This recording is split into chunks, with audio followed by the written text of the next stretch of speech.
Very good evening, everybody. Nice to have your company wherever you're joining us all around Australia, all around the world for SimShed Broadcasting's live and exclusive coverage of round 6 of the Nationwide Tracking Systems V8 Super Series, leg 1 of the Melbourne Hydrographix Depot Triple Crown. Watkins Glen, New York is the venue, so we stay in America, but we go from the West Coast to the East Coast, of course, on the back of the round at Sonoma a fortnight ago. And after a 1 week absence, a 1 week break, a 1 week recharge, we're back in business, ready for a 12-week swing that'll take us through to the end of this championship in early June. Good evening, everybody. Zach Cabot and Chris Kisby with you as we launch back into life for Tuesday Night Motorsport. It is the NTS V8 Super Series. It is the highlight of our week, let's be perfectly honest, because the racing here so far, Chris Kisby, in the 5 weeks of the championship to this point, has been nothing short of exceptional. We've had 5 rounds, 6 races, and I think we've had 4 different winners on the list so far as well, and no reason why that won't grow at some point over the next 12 weeks. Yes, that's right. Good evening, viewers and listeners, and good evening to you, Zach and JP. Yes, great to be back with you on a Tuesday night. I've got bad memories of this track over the last week. Good memories and bad memories. Bad memories because of a GT Sprint Series, and good memories because the endurance, my teammate, my old mate Garth Horsfall and myself were driving the BMW prototype in the endurance series on the Saturday night. 3 hours around Watkins Glen. We came from 34th to 10th in our split, so we were really happy with that. As you join us, folks, there's 8 minutes left in qualifying here, not ignoring what Chris Kisby said, just wanted to make reference to what was on the screen, of course. And Lassif Leonage is on top of the timesheets. Now, a little bit of information with regards to Watkins Glen firstly, and then we've got a bit of backtracking to do because there's some big breaking news here tonight for you as we launch into this broadcast. It is the boot circuit, so it's the full Grand Prix style layout, the one that IndyCar uses tonight. 5.42 or 47 kilometres, depending upon which screen you look at. 12 turns for you. The race tonight will be 28 laps, which equates to around 153 kilometres. And that's the good thing about this series. All races are around about that same length. Fuel restriction will be 44 litres. There'll be 2, possibly 3 pit stops, so 2.5 maybe in this race. That will mean 2 full stops and a half stop, so a splash and dash, I believe.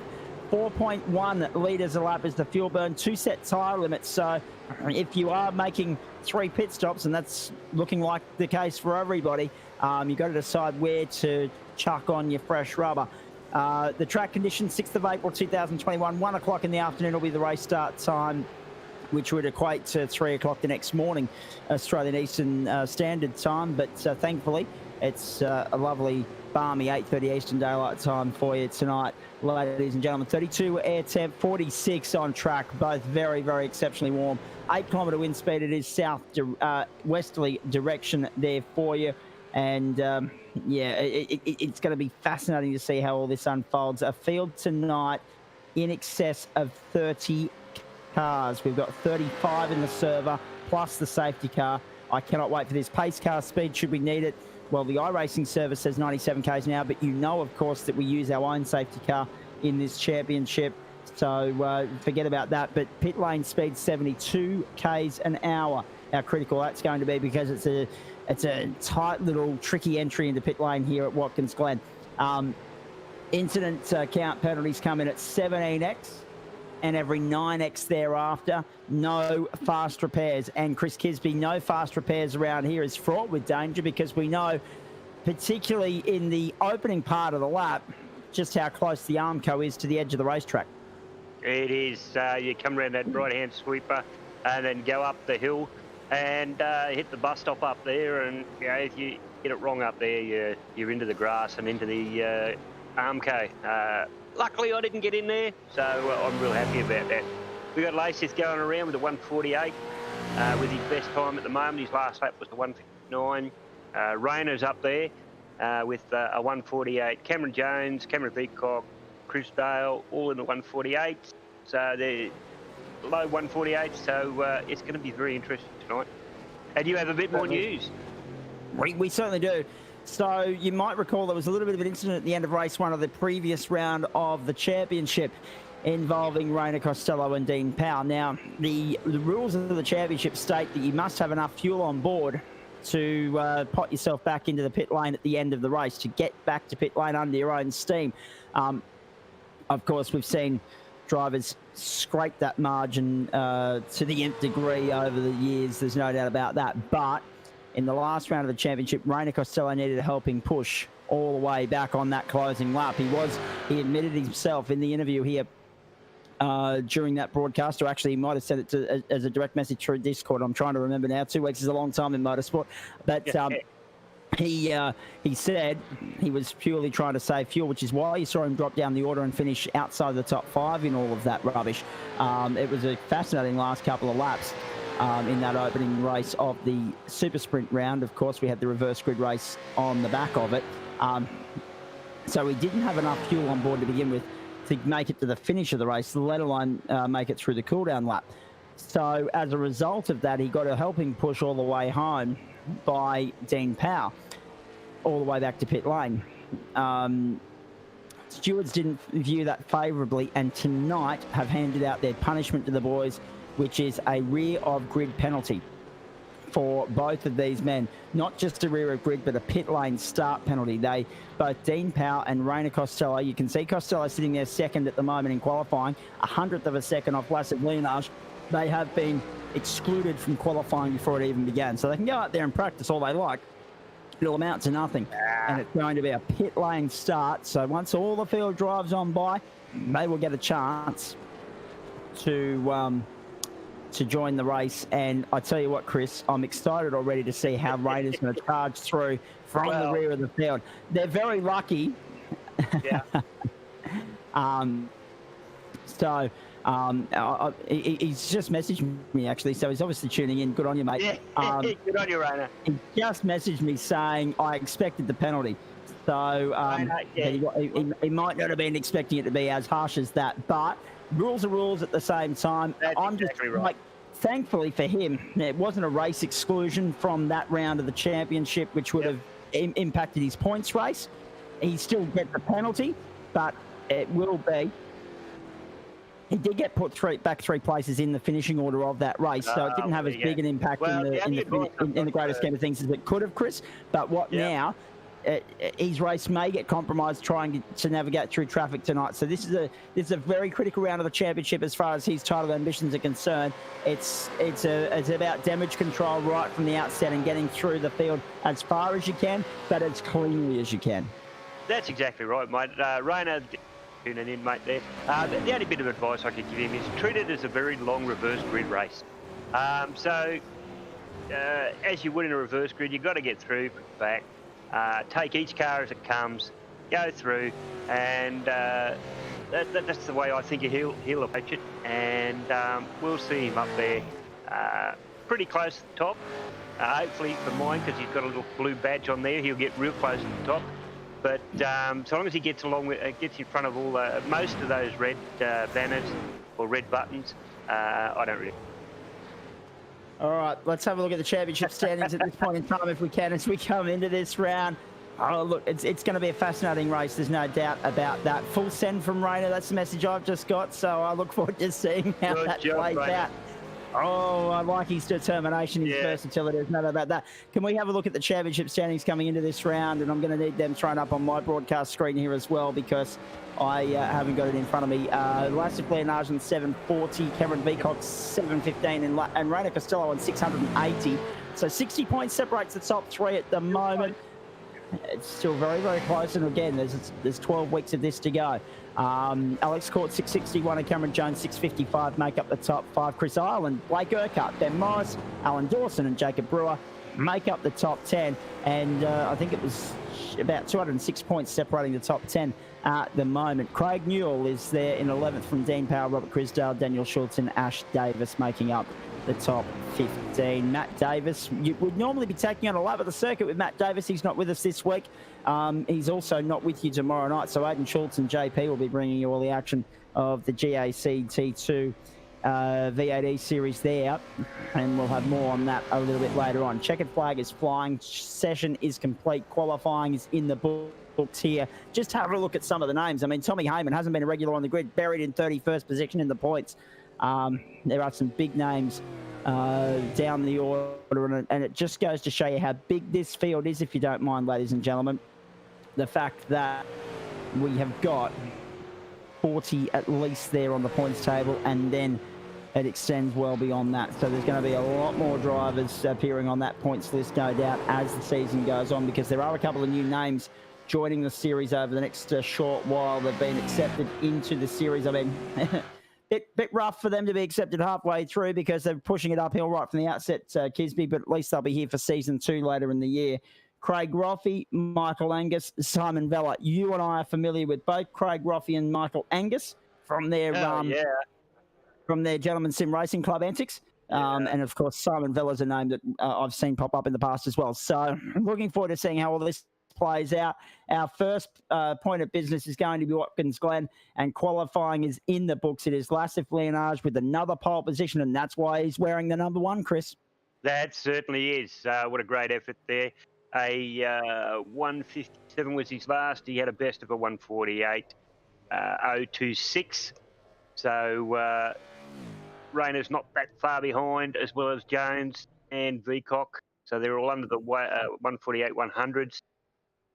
Pretty much it was what we expected on the grid, but as we know, Rayner has to go to the rear of the field or come out at pit stop. These cars, I haven't driven the Supercar around here yet, but I'm sure I will at some stage there. But driving the Supercar around Phillip Island, it was very, very twitchy for me, and I just get used to it. So I would imagine that it would be the same for me round here. All credit to these guys to get these cars round the way that they do. Because I every week I'm in awe of how these guys handle these cars, because I just can't do it. Got to guess common. Sorry, Kisby, you can finish. Yep. Sorry. I thought you finished just there. Yeah, I had. Go for it, mate. Go for it. Okay, cool. No worries. Got a guest commentator going to drop by very shortly and join us for the race. Right, mate. Because I just mentioned him. He wasn't able to take us on a hot lap. He's not in the server tonight, but Matt Davis has just got home from work. And he said if you want a guest commentator, and I thought, well, no one knows this series better than him. So he's exactly right. He's going to work some overtime this week, JP. Just make sure you look after him in the invoice department at the end of the week. Mate. That's less talking you and I have got to do, mate.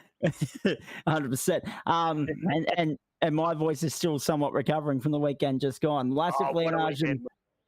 Oh, mate, what a weekend. Unbelievable. I forgot how much fun it is to work at a racetrack where you're in the elements right from the outset, and how much you've got to talk louder than normal when you got cars roaring past you at 95 decibels. It's a beautiful, beautiful thing. A bit later is when it settles down in the race there. And ladies and gentlemen, I'll let you know what Zach Caban's really like, okay? Lassif Leonage and Rayner Costello would be the front row, but of course Rayner will not be lining up from P number 2. So Cameron Jones and Cameron Veacock then go from row 2, but there will be a vacant spot, I believe, on the front row. Robert Christale, Ben Morris from row 3. Row 4 is Simon Chadwick and Alex Court. Watch for him to come through. Tom Heyman bumped up in the closing stage of the qualifying there. He was buried down in 17th about midway through that session, but he will now start 9th. Blake Urquhart from 10th. Chris Island and Ash Davis make up row number 6.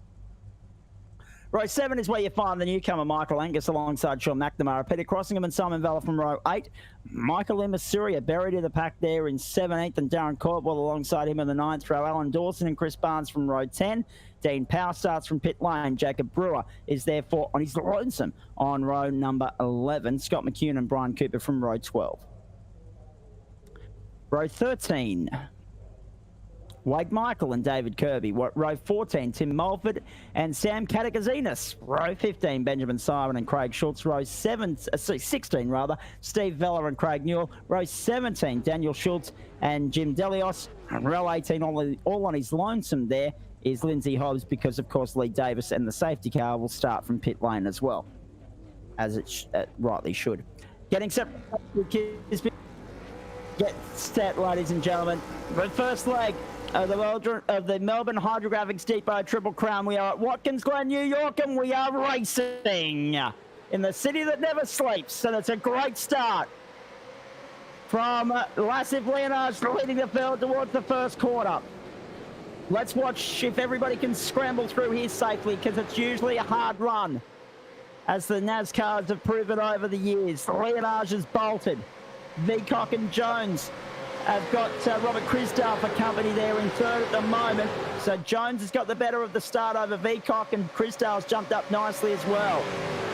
Down the back straight. See how they go. Through the bus stop, always a tricky part of the circuit. Have a look at that. It's a very tricky part. If you don't get it right, can do it in fourth in cars that I've been in. Third is generally, but if you get in fourth and you're just that little bit too fast, tip off real quick, and then it's say good night, Sahara. You didn't get your pre-race preview of the circuit, ladies and gentlemen, but Matt Davis is with us now in central commentary. So at some point when things settle down here, he will talk you through a lap of Watkins Glen. And have a look at this as Jones ranges up on the inside of Leonage. A very tight run through the hairpin at the bottom of the boot, and he ranges up on the inside of Leonage. In fact, why not? Let's go drafting down the back straight.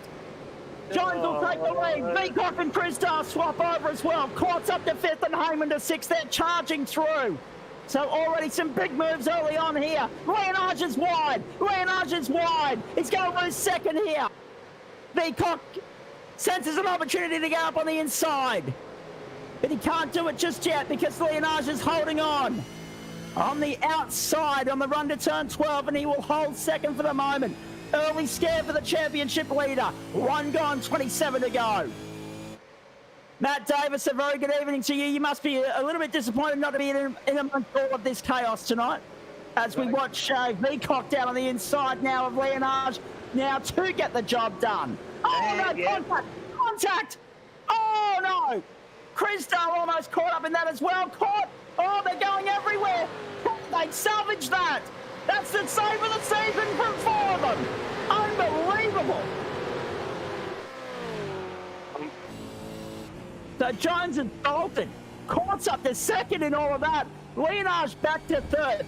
Chadwick up to fourth. Veacock, Ireland, Angus, McNamara, Lee Masuria, Davison crossing him. Tommy Heyman's buried in all of that. He's dropped right down the order. Yeah, he was into the wall. Down to 29th. So Heyman's bumped into the wall. Costello is there. I haven't got a time from Rayner as yet, but I know he's behind Tom Heyman. So the two young guns are going to have to be charging through the field together here.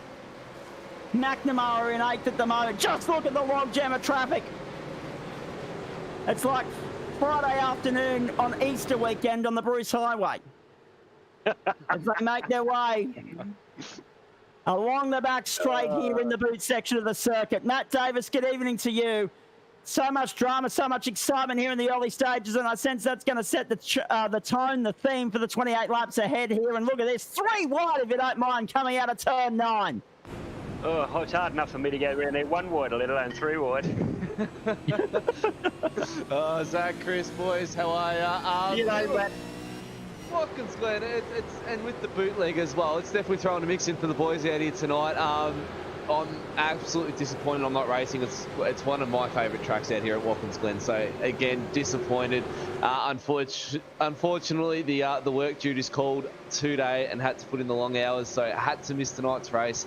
But it's definitely setting the pace. We've already had, it's only 3 laps in. It's like we're racing for the last lap at the moment. It's absolute carnage out on track. The boys are shifting positions left, right and centre, rubbing panels and bottlenecking the rest of the group. And some are losing and some are winning. So Jones, Court, Leonage, Chadwick and Veacock, the top 5 on lap 3. Fastest over the race for Veacock, a 1 minute 50.04. And that was Ash Davis getting relegated to 10th from Michael Lee Matsuri on the inside. He's a big mover in the opening 2 laps here. Up 8 positions already, the youngster. Poor qualifying by his standards. He's charged inside the top 10 and we're only on lap 3. Good to see Micah up there tonight as well, Zach and Chris. He's had a bit of bad fortune these past few rounds, so it's good to see the young gun getting up there and mixing it up with the big boys up front and hopefully he can keep the cool head and get himself a good result tonight as well. Yeah, he's coming in leaps and bounds through the leagues, and he's showing it here tonight with the way that he's coming through there. I've got Rainer Costello on camera at the moment. He's up to the position 28 for me, and his last lap was a 1:57. So yep, there we go. SimSnap iRacingPhotography.com replay here for you, boys. And this is Lassif Leonage and his teammate Alex Court side by side, and Leonage going to second. Was that tactical play there from Court, just happy to let his teammate through, given the position of the championship? I'm tipping so there, Zach. It's early days in the race, but it looked like a pretty easy move there for Leonage. So there might be a bit of team play just to hold up the 9-5 boys here, so he can bolt on them and go make up for some lost ground on Jones. So have a look at this now. Scott McCune, we're riding on board with him. He's 17th at the moment. Chris Barnes just ahead of him. Jacob Brewer in behind. Cameron Veacock, fastest lap of the race, 149.62. And a 6.3 for Leonage. Something's happening in there. Driver chat's going crazy, and I've forgotten to turn the sound on it, so I can't hear him. How do you know it's going crazy then? Look at this on the inside. Chadwick, not quite close enough to get by Court. So they head down towards what they call the chute. Now, here's a move, Chadwick. Couldn't quite get the job done, but he's still there hanging side by side. And if you're Caught, you're in the right position now because you got the inside line for the toe, turn 7. The boot is turn 8. Oh, we got one into the wall. So Jim Delios has had an off-track excursion here, folks. We'll find out more about that in just a moment. In fact, can we just agree that the numbering of the corners on this circuit is a little bit far-fetched because they don't count the bus stop as 1 or 4 corners, and therefore we get 11 corners and a bus stop. So it's a little bit weird. Big Jim Delios, application on the rear end. Oh. It just looked like he forgot to brake there for a moment. I think he might have caught the grass even or something to go for an excursion that far, because it didn't look like he had a big lockup or there wasn't any smoke or anything. So it'd be interesting to actually get an onboard footage of that to actually find out what exactly happened to him. 5 of 28. Simon Chadwick sits there 4th. Cameron Jones now showing with the purple bar next to his name for fastest lap of the race, 149.19. Jones, Leonage, Court, Chadwick and Veacock. We follow Chadwick. He's chasing Court. He's got Veacock on his tail. A little bit of a gap then back to McNamara, but a logjam. McNamara, Angus, Ireland, Urquhart, Davis, Lee Masuria, Crossingham, Cordwell, Vella, and then that is a 9-car freight train for you. 6th through 14th. You do not want to get caught up in any of that. So, early stages here. Jones the leader. Up 2 spots from where he started. Let's just check in if we can. Rainer Costello has continued to make his charge up through the field. He's 21st at the moment, chasing Sam Katakazinas and Tom Heyman. In fact, Heyman's bolted. Heyman's well clear. There he is about 3 seconds up the road. So I'm not sure what happened to Tommy on the opening lap. He was 9th there after the first lap, and then just all of a sudden catapulted down the order to 30th. As they make their way along the boot straight here, and Costello down the inside to 20th. How far do you reckon? I mean, Matt, obviously you've come in a little bit late here. Disappointing that Costello had that rear grid penalty, but you do the crime, you do the time, as they say. That carried over from Sonoma, of course. But if you're ever going to get a rear grid penalty, it's not such a bad thing that it's Watkins Glen, because there are quite a few overtaking opportunities here, legitimate overtaking opportunities. How far do you reckon he gets through the field tonight? Look, Rainer is lucked out with the rear of grid penalty tonight, boys. I copped one out at Long Beach, and even though I had an amazing feat to drive through the field and make up a ton of positions, that was due to driver error out there because it's such a tight track. Out at Watkins Glen, you've got a lot of slipstream. It's still going to be hard for Rayner to pass. If you can get the drive out of the corner, especially up the main straight right here, you're at the top of 6th gear. If you can get the drive onto him and really throw it up on the inside into the bus stop, you're going to get some passing moves in there. So I'm going to tip he's going to drive the wheels off this thing. He's going to use...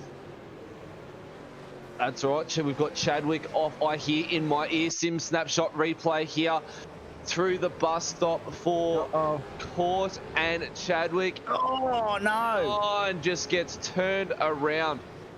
Now, was there contact or was that net code?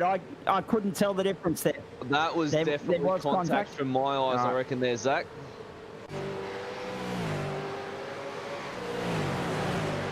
Just hearing through the earpiece as well, boys, that, I mean, for the benefit of those of you that can't hear our director, JP, at home, that even if it was netcode and race control deemed that there would have been contact anyway, it would be a penalty coming the way of, I believe it was Cameron Veacock, was it not? I believe so. Going to the side. Yeah, so that's disappointing for Chadwick to be buried down the order. We were talking about Rayner Costello also on the screen there. Chris Island, the 623 drive-through penalty. Car number 1 as well for contact on car 87. Leonage is coming to pit lane for a penalty as well. That's a game changer. That's taking things up. I'm a little bit surprised by that one. That was on Cameron Veacock, of course. You saw the incident. There were almost 5 or 6 cars wiped out in all of that. How they all survived is a miracle. But yeah, contact for... so that's Ireland. So we've already had Costello with a penalty tonight. Now Ireland and Leonage have caught one in race. Tom Heyman's had a race compromise. There's a lot of storylines playing out here, boys. We knew that would be the case. There's a lot riding on this being the first leg of the Triple Crown because it's a championship within a championship. There are 3 races within this Triple Crown. There are 2 more later in the championship, culminating, of course, with the finale at Mount Panorama in Bathurst. If you can't win the outright championship, the Triple Crown might be viewed as a consolation prize, but despite the fact that it's a championship within a championship. But if you can be the best over those 3 races, you still get acknowledged accordingly, Matt. Yeah, exactly right, mate. I kind of missed half the stuff you really said. I was kind of trying to load up all my web pages to get some timing up to try and see what's going on through the field here. So, but no. The triple crown here, it's going to be a big one for the boys. We've got the super sprint, you've got the enduro, you've got your normal sprint as well. It's going to be a tough one for the boys. I've got money on Cameron Jones. He's shown some great pace for his first drive of the season with the NTS. He's been a long time racer and I've raced him in quite a lot of officials. He's a tough racer to be up against. So my money's on him. We've got Leonage coming now into the pits to serve his penalty in right away, boys. So let's see where he drops back into the field. But the Triple Crown's important. It's going to give you the bragging rights, obviously, throughout the whole field. But it's going to be a big one for him. That's a tremendous leg up for that man right there, Rayner Costello, who jumps into 15th right now, down there on the inside. Couldn't quite convert, couldn't quite get the job done. And he and David Kirby continue to go side by side up the hill here. Now he gets the job done. And Leonage only a few cars behind him. Leonage returns in 18th, and that's exactly what I was talking about. The fact that Costello's been able to capitalise on Leonage's penalty. Game-changing moment in the championship fight here, because if Costello can maintain his advantage over Leonage for the rest of the night, he's going to claw a little bit of the deficit back. It was... 60 points coming into this race. So a lot to play out here. Jones, Court, Veacock, Urquhart, McNamara are the top 5 now. Simsnap.com. Replay for you. And this is Sean McNamara getting through and Michael Angus fighting over the same piece of real estate. And side by side, rubbing panels. A little bit of rubbings racing there for you, ladies and gentlemen. And a very clean move there on the inside. Just enough room to get through. Enough racing room left, but no contact made. So that's excellent driving. As McNamara goes to 5th. So, Michael Imasuria is 9th. We're on board with him right now. So let's just go through the field here, boys, and dissect all of this. 9 positions gained for McNamara in 5th. 10 positions gained for Caldwell in 8th. And 8 for Imasuria in ninth. 11 each for McCune and Cooper. They sit 12th and 13th. 11 also for David Kirby, who's charged from 26th to 15th. 13 positions gained for Craig Schultz. So he might not be a great qualifier, Schultzy, but he's a good racer. Hard charger. He's just been overtaken by Lassif Leonage, but he sits there 18th with 12 positions gained. And Lindsay Hobbs from 35th to 22nd has gained 13 positions of the night has gone on here as well. Robert Crisdale, a lap down, 30 positions lost for him. He's the big loser and all that. Simon Chadwick lost 25 as well. A little bit of head and shoulder here further back as well. Oh, boy. It's on.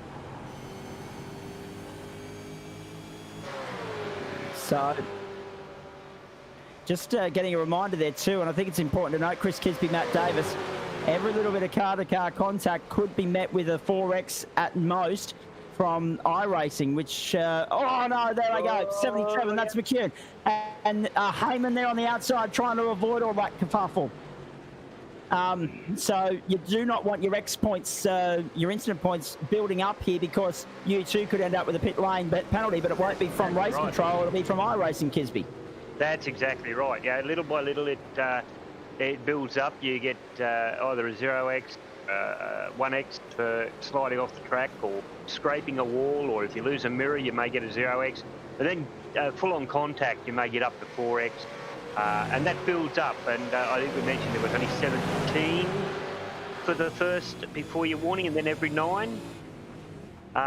So there's not that many to play with when you're going around, when you get 4 at a time. If you're racing roughly, I'll get my words out in a minute.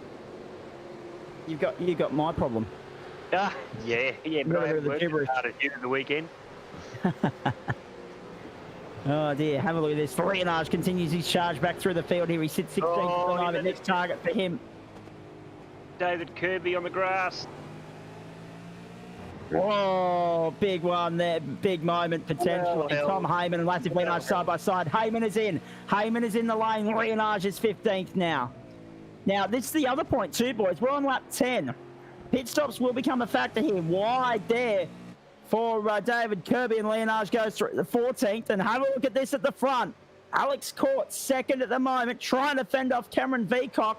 And look who's up the road 10 seconds. Cameron Jones, the race leader, has absolutely spread eagled the field here. As I say, it's only lap 10. We're a third of the way through the race. But I tell you what, a safety car would shake it up nicely right about now, wouldn't it? Wouldn't it? What? I mean, you've got Rayner up to, where's Rayner? Up to 11th, and Leonard to 15th. So if you got a safety car now, you'd have him right back up onto it. And you know the way these guys drive, and they'd be through that field like slipping on a banana skin to the handrail. I like it. I like it. Good analogies from Chris Kisby. Have a look at this. Cameron Veacock and Court. Very smart driving here. Down the middle of the line. Not changing his line. Not changing his rhythm here. He's keeping Veacock at bay. We ride on board with Veacock. Probably a good opportunity, Matt, to get you to talk us through a lap of Watkins Glen, since you weren't here at the start of the broadcast. Talk us through what is one of the great racetracks in this championship, if you don't mind. I will certainly, mate. As Veacock jumped into the pit, we'll jump on with Let's go with Ford instead. Down the main straight, guys. We'll see if JP can flick onto an onboard for me so you get the real view of it. Into turn 1. Drop it back in a second quickly. Click in a third and run it out onto the apron there. Try not to clip the grass. Now with the new modifications to the supercars, you can take it flat out through here. Before you have to do a slight little lift just as you come up through here. Flat out into 5th gear, up into 6th gear, coming down the back straight, preparing yourself for the bus stop. Take a nice deep breath. Hard on the brakes, back down into 4th, back down into 3rd, jump 1 curb, jump 2 curb, line it up and get on the power. Now around for the, I used to call this the hairpin, but let's call it the sweeper. Coming down into the bootleg for the chute. 4th gear, back down into 3rd. Quick clip a second to slow the car up, back up into 3rd, ease the power on, flat out here, use as much road as you can, up the gears, back down all the way into 3rd, hug it nice and tight, come out, let the car slide right out to the apron there, back up through the gears again, 4th, 5th, up into 6th gear, Prepare yourself for the end of the track. Back down the gears, into third gear, round to the right. Little bit of curve, right out onto the apron. Back up the gears again into one of the slowest corners of the track. Back down to the gears, all the way into second, right round to the left. Hug it tight and let it come right out wide. Hard on the power, up into third, up into the fourth. Coast it through this corner, then hard on the power for the final corner. Use as much available road as you can. Back down the gears into third. Right, around to the right, and Alex Court goes into the pits. So right at that point in time, it's a good opportunity to jump in and say that Cameron Jones is the first of those that pitted. He is 9th at the moment. Veacock, Urquhart, Angus, Davis, Cordwell, Lima Syria all came in on lap 10 just as we jumped on board with Alex Court there. Now Court, McNamara, Vella, Costello, Leonage and McCune and Schultz, the 7 of them, all in for their first stop. There is Ben Morris sitting down in 20th as well. He's already been in too. And what's interesting there is we were talking about pit stops in this race, Chris Kisby. 2, possibly a splash and dash. But if they can get 10, 11 laps to a stint, it's going to be a 2-stopper. It is. We're going to see. So Rayner's just come up to 4th. He's currently in the pits at the moment. Yeah, has he gone into the pits? Yeah. So he's following the other guys in. So I didn't know whether he'd stay out to try and get back right up there again, or to go in and follow them and make sure that he didn't lose them on that the same lap as they were. But great to have you company wherever you're tuning in tonight. Sorry, mate. Sorry, Chris. Race strategy, yeah, absolutely. It's interesting. And the other thing about race strategy, just to go off what Chris was saying there, Matt, and I'll get back to my shout out in just a moment. The fact of the matter is, if we get a safety car here, that changes everything. There might be a few people that think, okay, maybe now's an opportune time to come in and take pride at the expense of having to slash and dash a little bit later on. Hydrographix depot car took the shortcut, and did he escape undamaged? Jim Delios, that was. Might Second get back to a replay. Jim. Yes, second time tonight. Might get back to a replay later on for you folks, as we're on board with Tommy Heyman there. Last lap was his fastest, and in fact the fastest of the race, boys. 148.97. Here's the replay. Talk us through it, Matt. Oh no! Ryan Cooper into the wall hard. Is that race over on the fastest point of the track as well for the boys out there tonight? That was savage.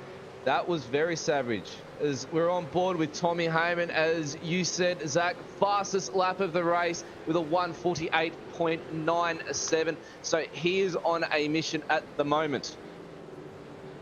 Indeed he is. Can't blame him either. Ben Siren there in 22nd at this point in time. Also on the screen for 9.5 Sim Sport. So now that things are balanced out, Jones still leads Court and Veacock. The margin first to second, 11.5. So it's quite clear that Cameron Jones is in a league of his own at the moment at the front of the field.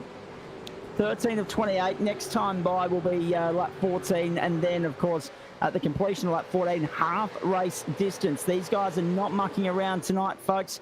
Stick around. Good to have you company wherever you're tuning in all around Australia via Facebook or YouTube tonight. Real Sim Racing Australasia, Sim Shed Broadcasting, and our coverage of the NTS V8 Super Series. That's always a mouthful, and I always cock it up. But the fact of the matter is that this is the NTS V8 Super Series. This is the Melbourne Hydrographix Triple Crown, Leg 1, Round 6 of 17, Round 1 of 3, depending upon which championship you're talking about. We are at Watkins Glen. And we've got a race that's off tap at the moment unfolding on our screens here. The racing's been electric. And do make sure you stick around, because we will get back to the post-race show at the end of this race and hear from some of the drivers and look ahead towards what's coming up as far as the season is concerned. Because, as I said at the start of the broadcast, this is the first of 12 consecutive weeks where they will do battle on a Tuesday night as we race towards the end of the championship in the second weekend of June. Just something interesting here, Zach and Matt there. I'm just going through the pit times, and you've got 1, 2, 3, first, second, third, fourth at around 18, 19 seconds. You've got Rayner at 19.5. You go all the way down to 19th, and you've got Lasseth at 21.9 second pit stop. Yeah. So I don't know what's going on there. Potentially a fast repair, Matthew. I'm not sure, mate. No fast No repairs fast repairs. available Oh, that's in the true, yeah, of MT course. actually. So I'm tipping he might have had a 10-second, or not even 10 seconds, but a couple second repair for a little bit of damage with the contacts a little bit earlier on with Copy that. Beacock. So he might have, Yep. he might have taken that repair while he had the opportunity.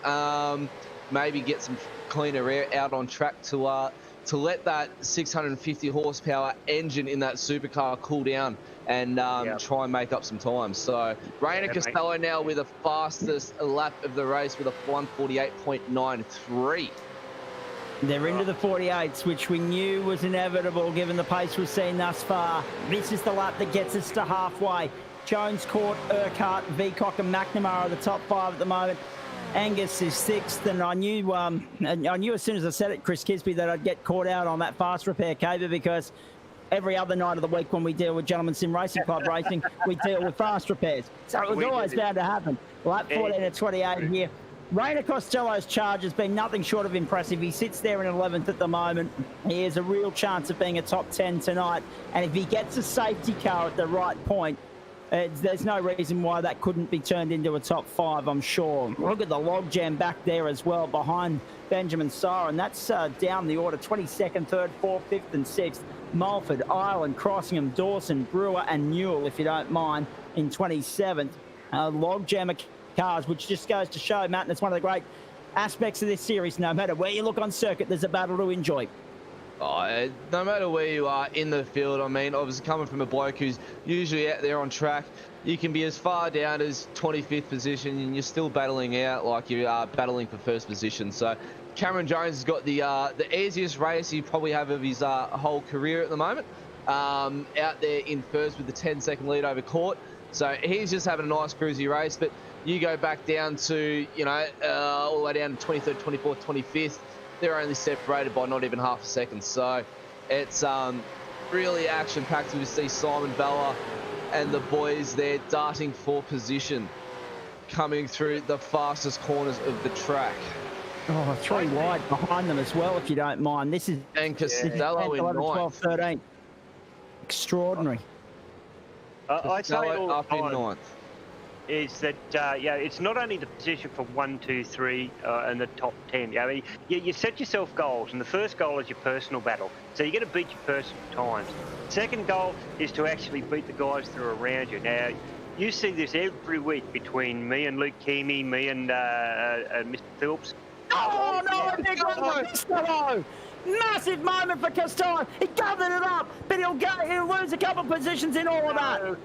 Oh, Massive moment for the 44. Down to 13th in all of that. He was 9th. He got into the top 10. He was clawing down Angus, Heyman and Caldwell, and now all the hard work is there for him to do all over again. What a save, though, in saying all of that. Yeah, it cost him 4 spots, but it could have been curtains for Reina Costello here. I'm sure we'll see it on the replay. What car control from this young man. I have a feeling, mate, it's one of those parts of the track where you're really throwing the car right out onto the apron. So I reckon he might have caught a right rear wheel there out on the grass. It's just got away from him, and good driving by the youngster there. He managed to gather it.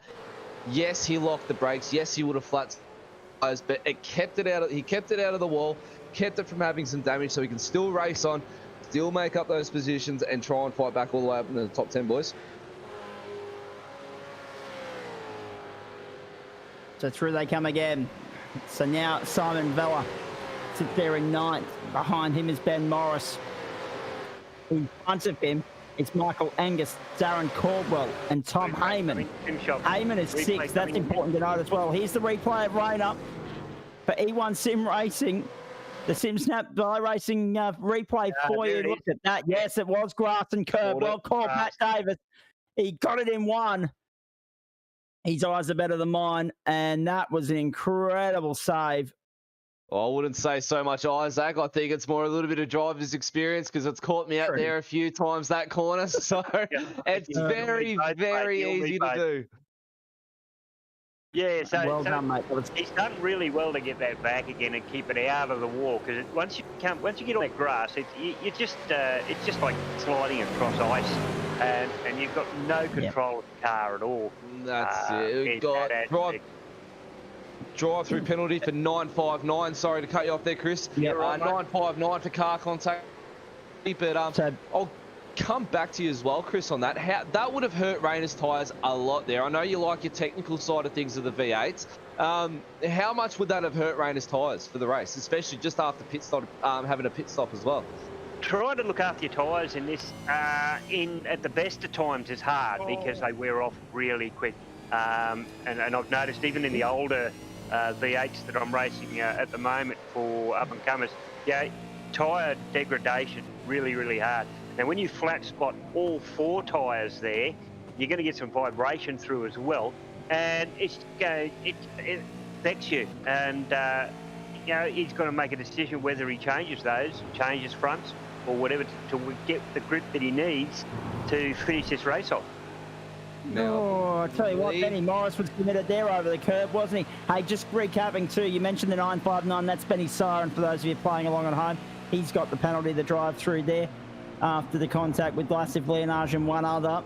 And we're watching Ben Morris in 9th at the moment. So he's trying to stay with Caldwell and Michael Angus. And Michael Angus, of course, you saw him go through around the outside while the boys were talking technical there of Caldwell on that previous lap. So it's a good little scrap here at the moment. And there's Rayner Costello going back down the inside, back to 10th now. Now, you boys will be able to enlighten me on this one. Sorry, Zach. Sets of tyres for this race. I actually didn't even get to read the driver's brief. So I believe they're limited to 1. Yeah. So again, Chris, that can play a factor. Obviously, we talked earlier and touched base on Leonage having that bit longer pit stop. Now, did that include the tyres? Because Rayner Costello may not have taken tyres that stop either. True. Very true, very true. So, these are little things that you don't see or you may not notice. And unless you've actually got the camera on it, you see the car being jacked up and down again. You really don't know because there's no pit guys around going, take the tyre off, put the tyre back on. So in here, we've got to sort of look for those little cues as to whether they're taking tyres or not. 11 laps to go in all of that, ladies and gentlemen. We're on lap 18 of 28. Jeez, it's flown by. It hasn't hit. Jeez. Jones, Court, Veacock, Urquhart, McNamara, Heyman, Angus. We're watching Angus. Caldwell, Morris, Costello and Vella right on his clucker at the moment. Davis and Powell there as well, 12th and 13th, having a good little battle. Number 64 has got an unsafe re-entry on lap 15, and he's going to cop a penalty for that as well. So 64, just looking down the order here, is Daniel Schultz in 30th. So that's not really going to have too much of an impact on what we're watching up front, which is not necessarily a bad thing. Michael Angus skipped a little bit clear, 3 car lengths or so there, but at the moment he's going okay. He is, and Dean Powell up into 13th ahead of Leonage. So Leonage is having some issues down in the back of the pack there. Yeah, it's very strange to see him lurking that far down the order. There is no doubt about that. So Jones, Court, Veacock, the top 3. Status quo there. Leonage playing catch-up. Tom Heyman's been impressive tonight, sitting there in 6th position, up 3 spots from where he started, but that's been a tremendous fight back through the field from being buried at the end of the opening lap there. So we'll see how all that plays out. Rayner Costello, you can say the same thing for him. The best he can probably hope at the moment is 7th, because he can get by Morris, he can get by Angus, but then he's got to worry about closing the gap to Heyman, and that's not going to be as easy as it looks. And watch them come through here. Turn 11 and 12 now, the final 2 corners of the circuit and the lap. And that's a brilliant run from Costello to regroup. He was 9th. He then went back to 13th. He's 9th again. He's all over the back here of Ben Morris and Michael Angus. On the run to turn 1 of Morris defending the inside. We're on board with Costello on the outside. Oh, he's locked it up. No. Saw the big squirm on the wheel and the quick grab. So Costello locked him up. He's got Dean Powell up on the inside of the 955 Ash Davis, and he gets that move done nice and clean as they go side by side up onto the main back straight. Hey, Morris. Nope, not going to be able to get that done on Michael Angus. Geez, you don't know where to look tonight. There's been that much going on out there. I'm going from one screen to the other, from another screen to another. I'm looking at the timing. I'm looking at the. Costello the inside. Costello Morris, job done. Costello's going to go away. Oh, what a piece of driving. 7th, that is, I should say. Michael Angus, the next target for him, but he's got by Ben Morris, and that was critical. Here's Leonard back in 13th, trying to go around the outside, if you don't mind, of David Kirby. And he's going to get that done by the time they get next down to the toe of the circuit here at turn 7 and 8. Brilliant piece of driving from Leonard around the outside. That's why he wears the number 1. Sure, not the best night at the office for him, but it's moves like that do become championship defining, because every point he can salvage here could just well secure him the title when we get to our Panorama in 11 weeks' time. Back with Michael Angus now. He's lost out to Rainer Costello. Costello wasted no time in finding a way by him. When are this lot coming into their second and final pit stop?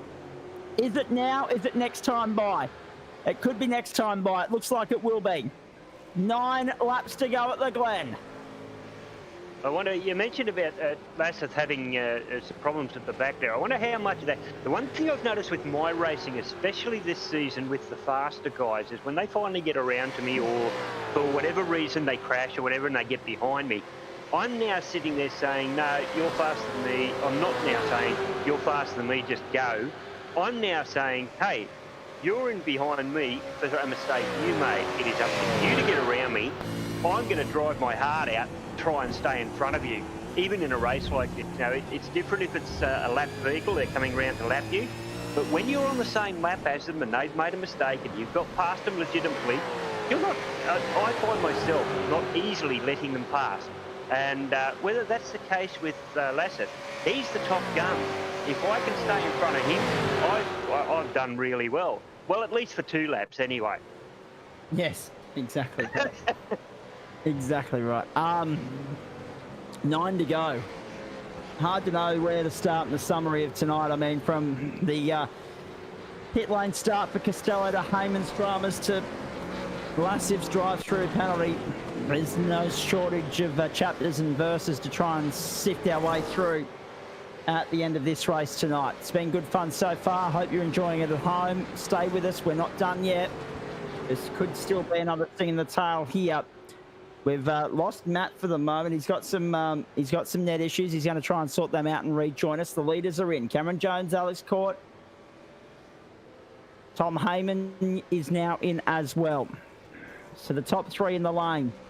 Will Costello and Morris follow, or will they get another lap? Morris is in. Costello goes on for another lap.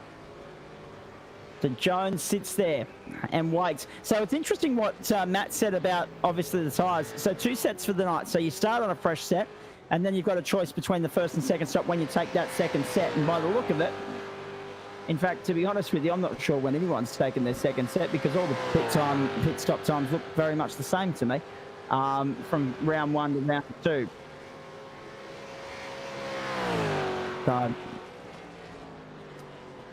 So it's always a bit hard to work that one out. We'll ask those questions post-race as well for you folks. But of course, made it even more difficult tonight for the fact that we weren't sure whether we're going to get a 2 or 2.5 stops with the splash and dash thrown into good measure. So, and this circuit, I mean, it's one of those interesting ones, Kisby, where because you can only get 11 laps out of a tank, you're either going to run 11 and 17, or alternatively, you're going to run 22 and 6. So in terms of trying to break it up and minimise the wear and tear on each set of tyres, I wouldn't have been surprised at all if most of the guys went for their tyres in the first stop. Yes, that's right. Look, I'm nowhere in the class of these guys, and strategy isn't one of my best points. I just tend to listen crew chief that he says, when he tells me I've got to fill up, I fill up, and then I listen to a couple of the other guys. They say take tyres, take tyres. If they say don't take tyres, I don't generally pay for it in the end of it. So the strategy part of it, this setup part of it, it really does elude me. But they'll work out how long a set of tyres is faster. how well that they can control the car, and then under the worn tyres, and then whether they're able to get a bit of a help from having the newer tyres at the end. A little bit of hip and shoulder there between Michael Angus and Ben Morris. That's 14th and 15th on screen there for you. I just realised we've got to lap 22 and we haven't had a chance to crank the volume yet tonight, folks. There's been that much going on out there. We will, if we get a chance between now and the end of the race, sit back and let the sound effects do the talking for you. But we've got our eyes peeled on Rainer Costello when he comes in. Sean McNamara, fastest lap of the race, 148.79. McNamara, the fastest lap of the race on lap 21. Here comes, oh, geez, hip and shoulder there, all right, between Angus and Morris.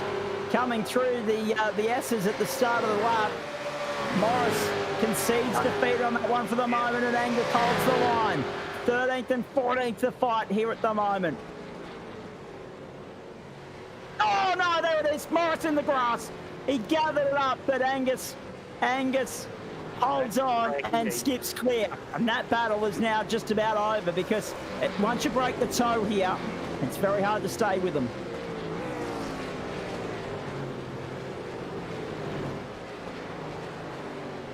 Yeah, it's very interesting. He's now got a pit run of 11, possibly 12 after time's through, so...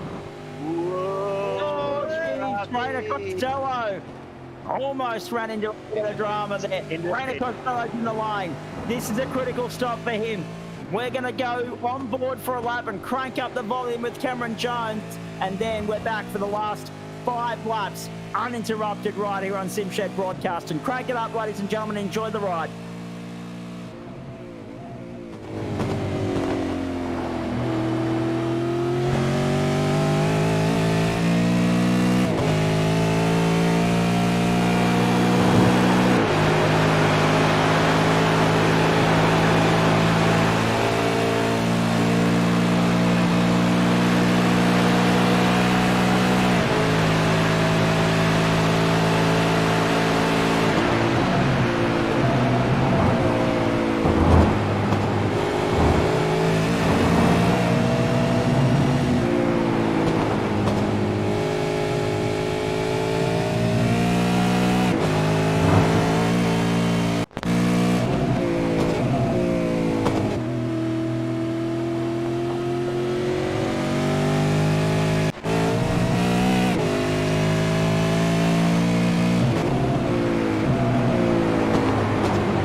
Back on the main straight.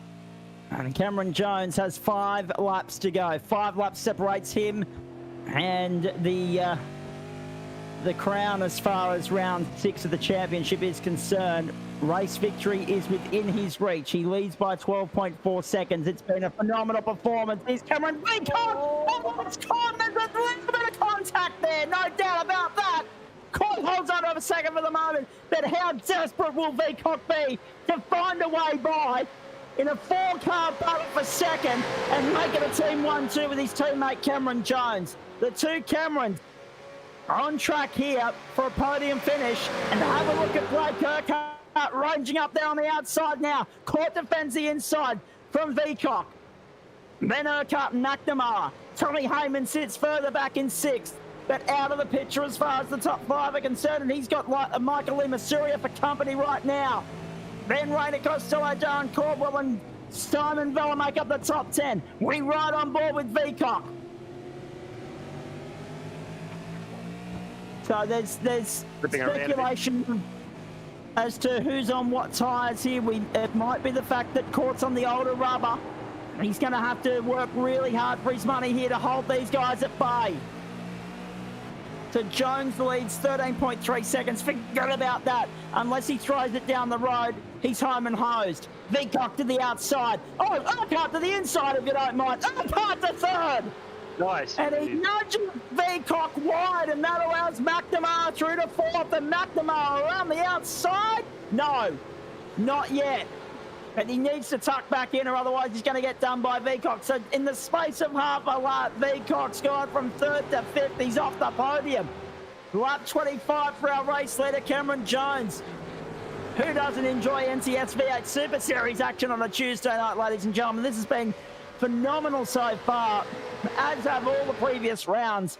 And we talk about races sometimes going a little bit lackluster in the middle or getting a bit processional.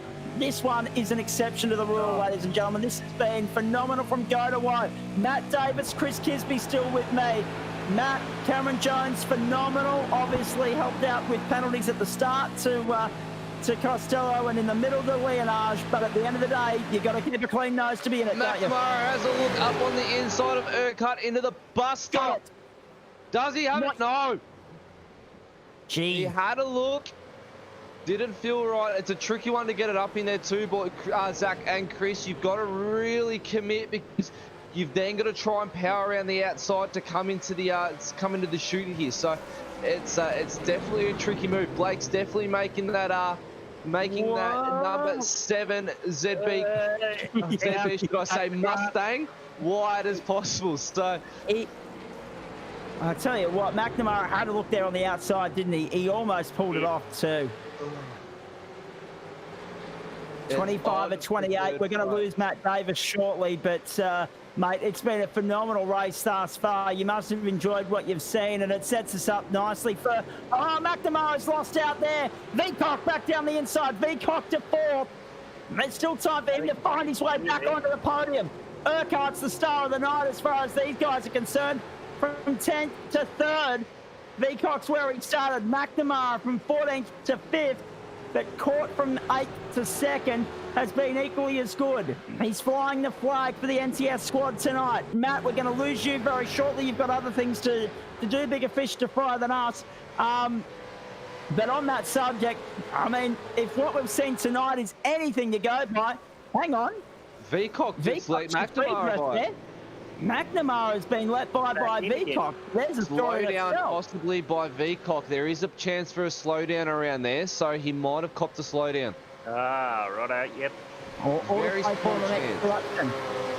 Hey, just quickly before we lose you, mate, this sets you up beautifully for tomorrow night. I mean, if anything, the T2 racing has been just as good as the top tier here. I expect nothing different tomorrow night based on what we're seeing tonight. This has been off the tap. Mate, the T2 series has absolutely been off tap. The driving that has been shown from those boys over there is phenomenal.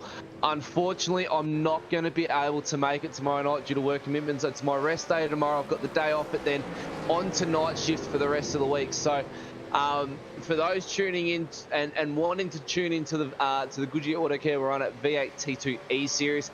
It is Aiden Schultz last night in commentating for us, unfortunately, and I'm not there to make it. So be sure to jump in, join JP and Aiden for that race. It's going to be action-packed, just like you boys and girls have seen tonight. Well, good news for you. In Aiden's absence in April, mate, I'll be here with you for the 2 rounds in the very start of April because I don't have commitments with the GSRC. So looking forward to that. And thanks for joining us tonight. How can you take your eyes off this, though, folks? This has been fantastic. Alex Court holding on to second. I'm going to watch it out to the end. I'm going to watch it out to the end because this is too interesting. I've got to go, but I can wait. I can wait. Yeah, so you should too. What's 2 minutes in 24 hours? Love it. 27 to 28. 2 laps to go. Jones, Court, Urquhart, McNamara, Veacock, Court holding on to second for dear life. Just using every little bit of the racetrack that he can to keep these guys at bay. Keeping that car tucked into the inside, playing the defensive line. Now he's got it wide. Now he's got it wide. Urquhart and McNamara gang up on Court, and they're going to go second and third here, but Court has been able to somehow keep McNamara at bay. big moment for the pair of them. That's going to allow VTOC a chance, surely. But Cobb will somehow hold on to fourth for the moment. Urquhart and McNamara through and clear. They're not going to be caught now. Urquhart looks squirmy as well, so watch out for McNamara to make a move on Urquhart. And that all of a sudden just exploded. We've got Rainer Costello and Tom Heyman off circuit as well, folks. Something's happened further back. No. They're 10th and 11th, but they have come together. Here it was, Costello going up on the outside on the sim snap. iRacing photography replay. Bust up. Oh, Heyman into Costello. That was never going to work, unfortunately. Too wide through there is hard enough at the best of times, let alone when you're fighting for position. And, yeah, there are certain places around Watkins Glen where the too wide works. The bus stop is not one of them. No, Race control won't look too fondly upon that either, I wouldn't think. But now Costello buried in 10th and Heyman 11th. And that's the end of a disappointing night for the pair of them, I would say. White flag is out. Last lap, 1 to go. And Cameron Jones is on his way home, leading by 19 seconds, if you don't mind. Now, just remember, boys, he did exactly the same thing at Long Beach at the start of the championship. So there's something about the start of a stretch, remembering we had last week off, that seems to sit well with this guy. And he is a dominant force, a force to be reckoned with for the remaining rounds of the championship. Obviously hampered by the retirement at Barber Motorsport Park. He's bounced back beautifully in the last few weeks and has always been there or thereabouts. Tonight, however, you've not seen much of him on the screen because he just skipped clear at the start once the penalty came through for Lassif Leonage, and he has not looked back. He's into the boot for the last time.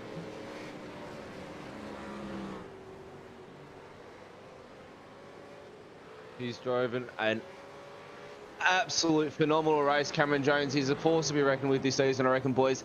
He's driven this race flawlessly, but he also doesn't like the pressure. We've seen him fumble quite a few times, especially out at Oran Park.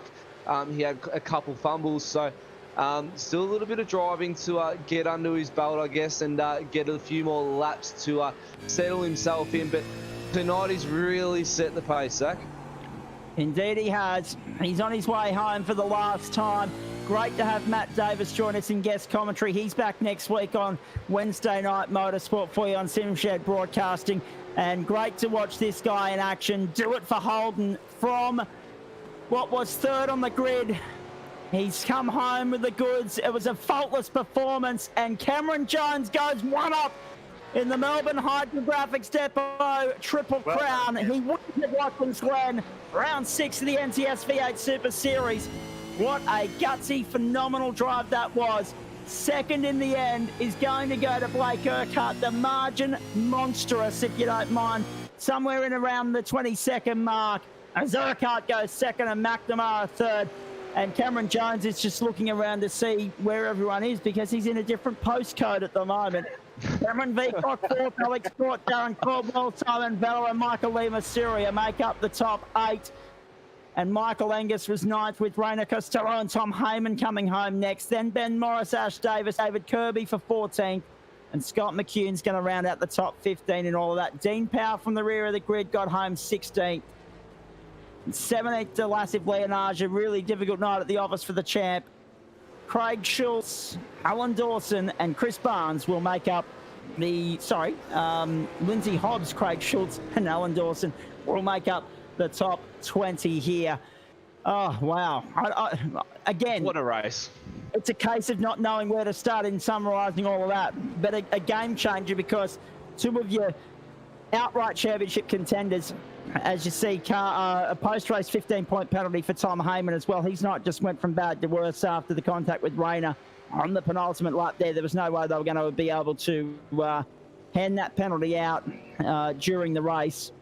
So it's a point penalty rather than a position penalty or a drive-through penalty for Tom Heyman tonight. Really difficult to know where to start summarising all of that because when you look at the Triple Crown now, boys, Leonage is on the back foot, Costello's on the back foot.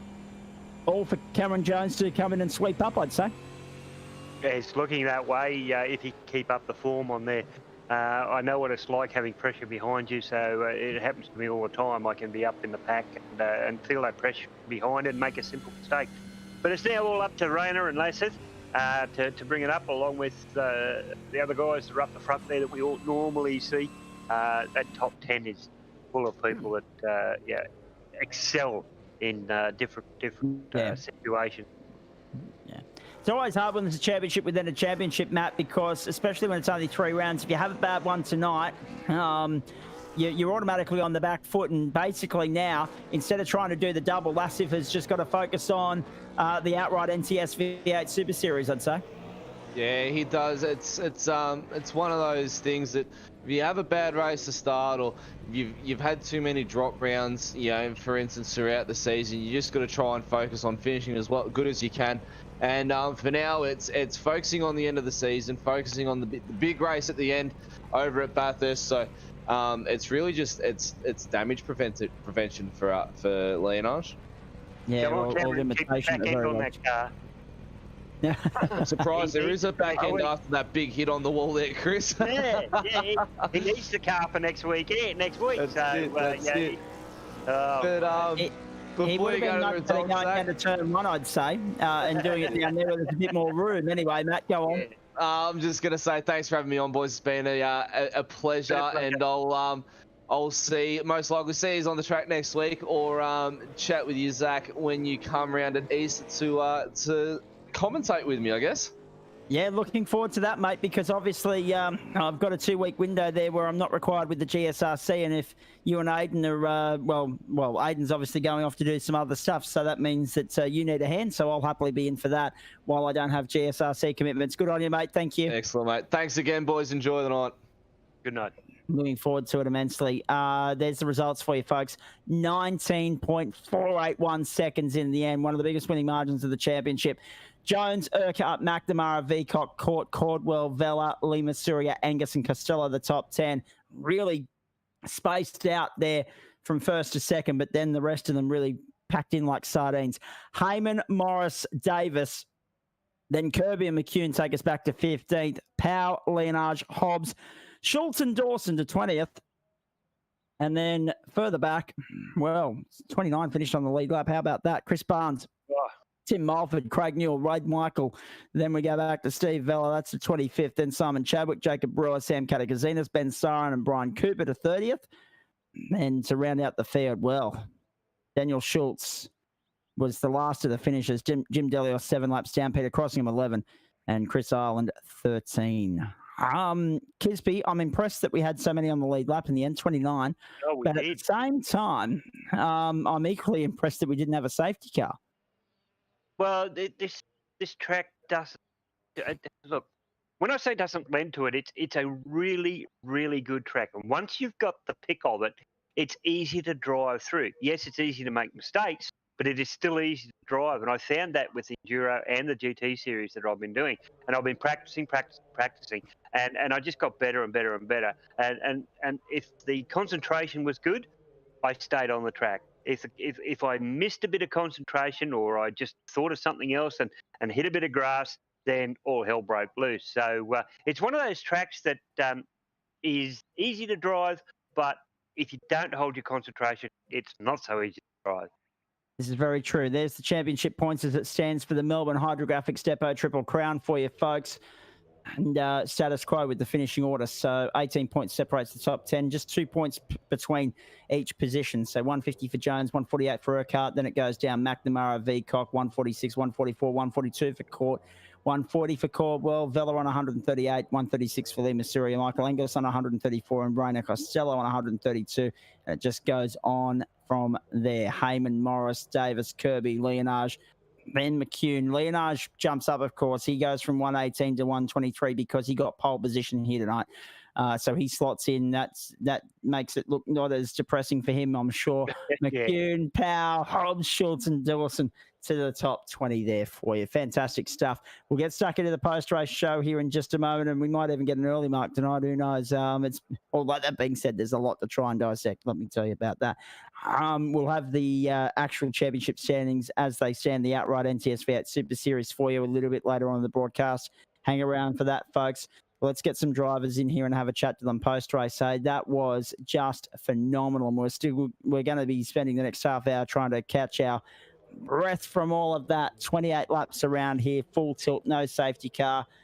No assistance for guys that got penalised earlier in the race to try and find their way back in, most notably Leonage and Costello, who were definite contenders at the pointy end of the field until penalties rubbed them out. We saw Rayner, he had the second fastest time in qualifying there, but it wasn't to be in the race itself.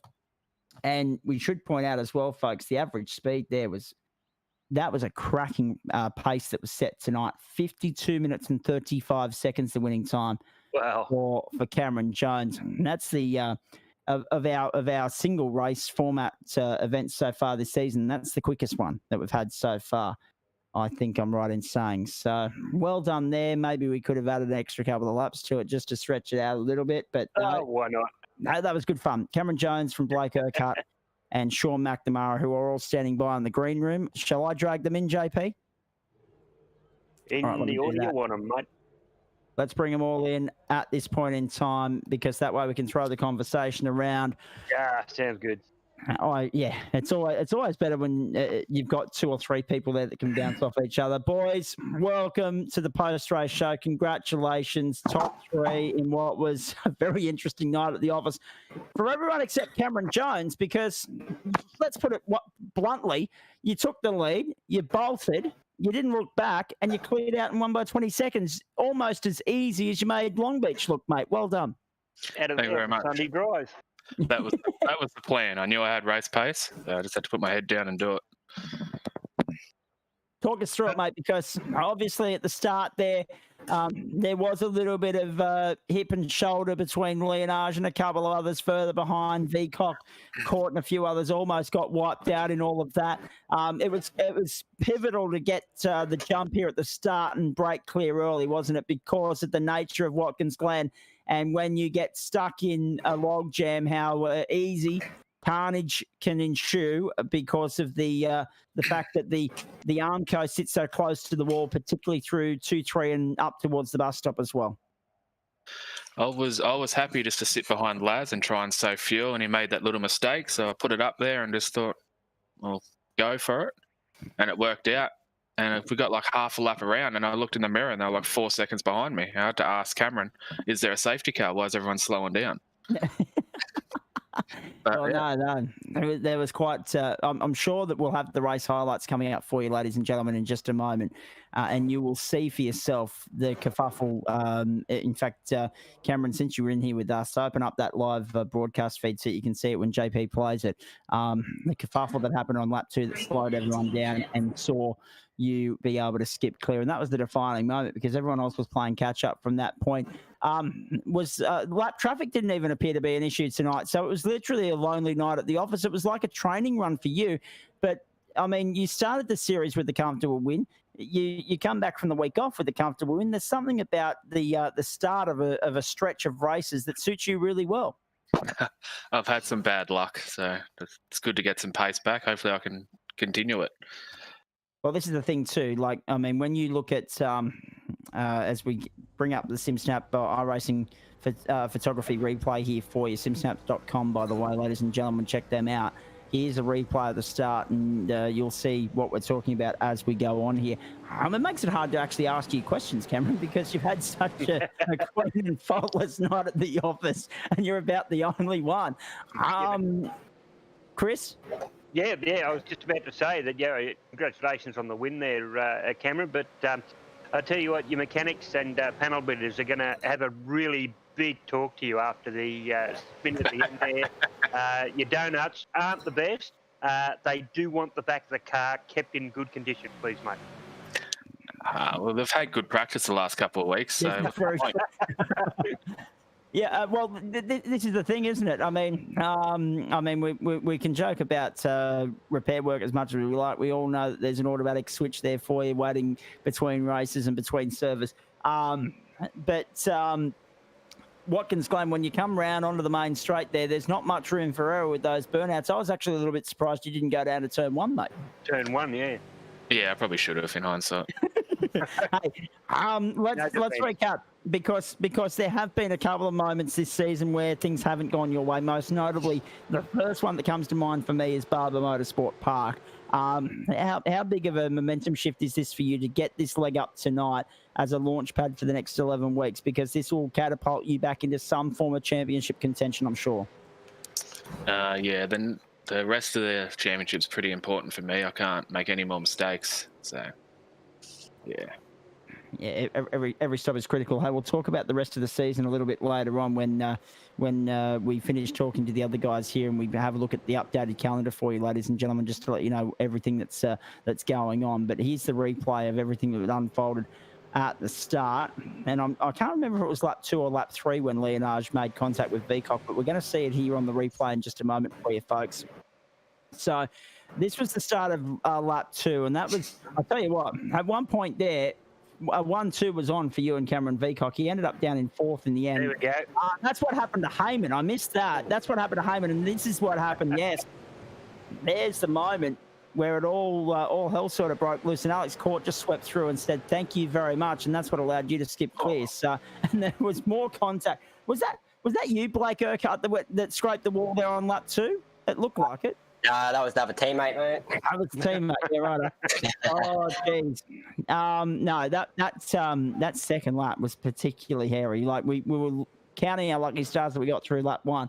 I'm just as surprised as anyone, I think, Cameron, and I think you would be as well, that we went through that race safety car free. We've done pretty well in the safety car ranks this year. It hasn't appeared as many times as I would have expected, given the big fields, the tight racing. I'm impressed with the clean racing standards. Yes, there've been incidents here and there. That's part of racing, hip and shoulder, whatever the case may be, and there's been penalties accordingly. But there haven't been any big ones that have triggered multiple safety cars. We've had a pretty clean season by our standards thus far.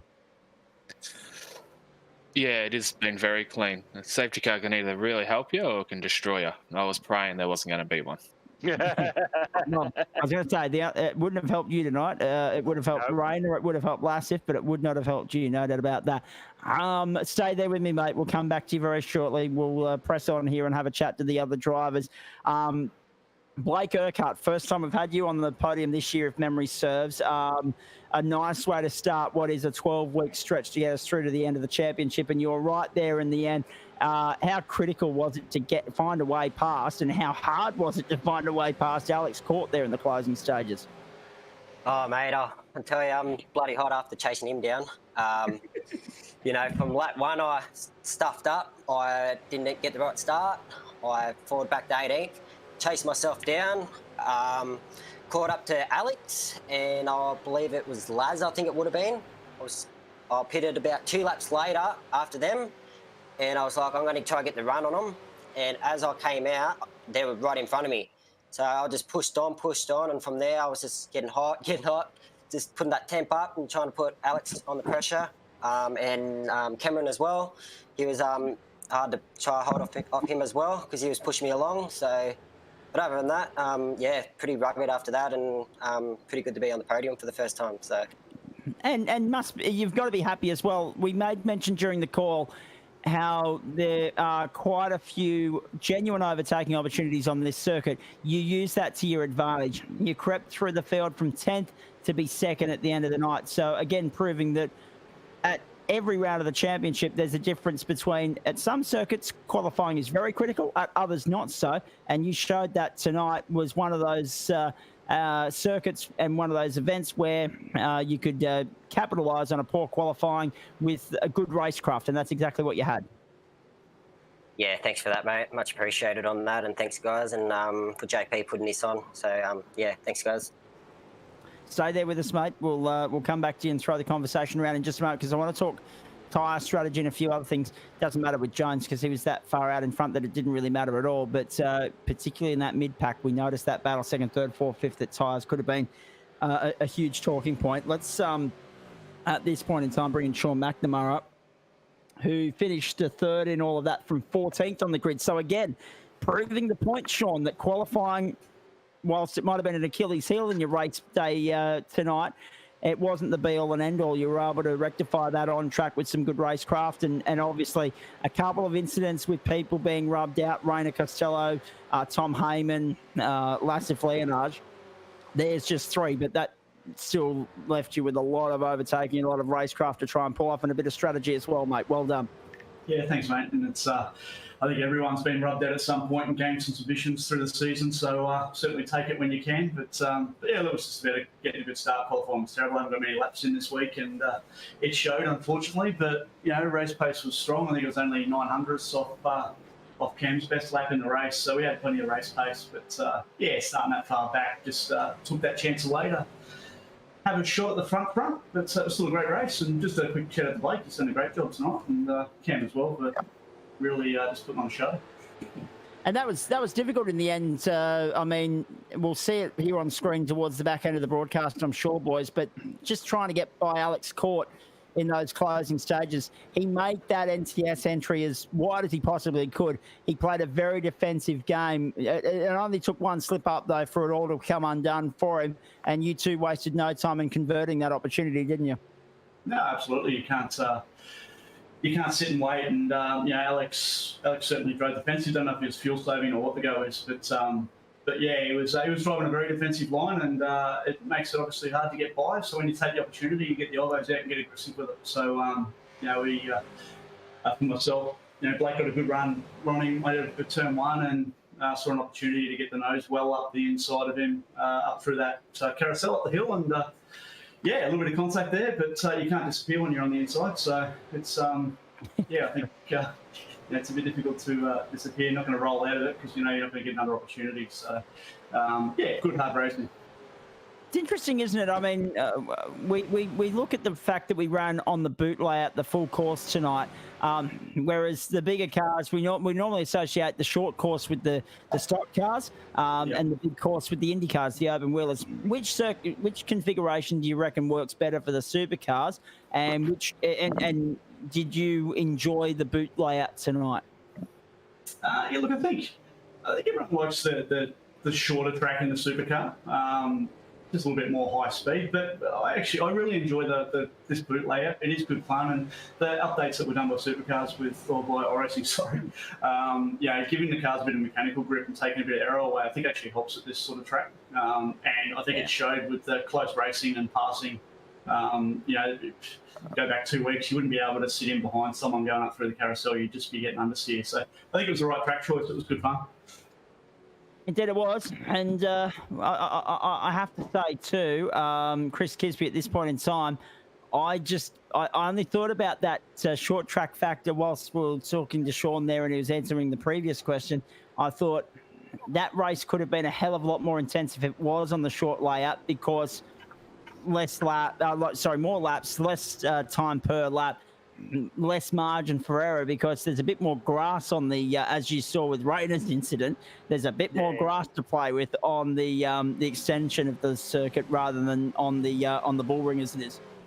That's right, and holding that right hand turn around that corner coming out of the bus stop there, it can be you can drift wide on that quite easily and hit the grass there.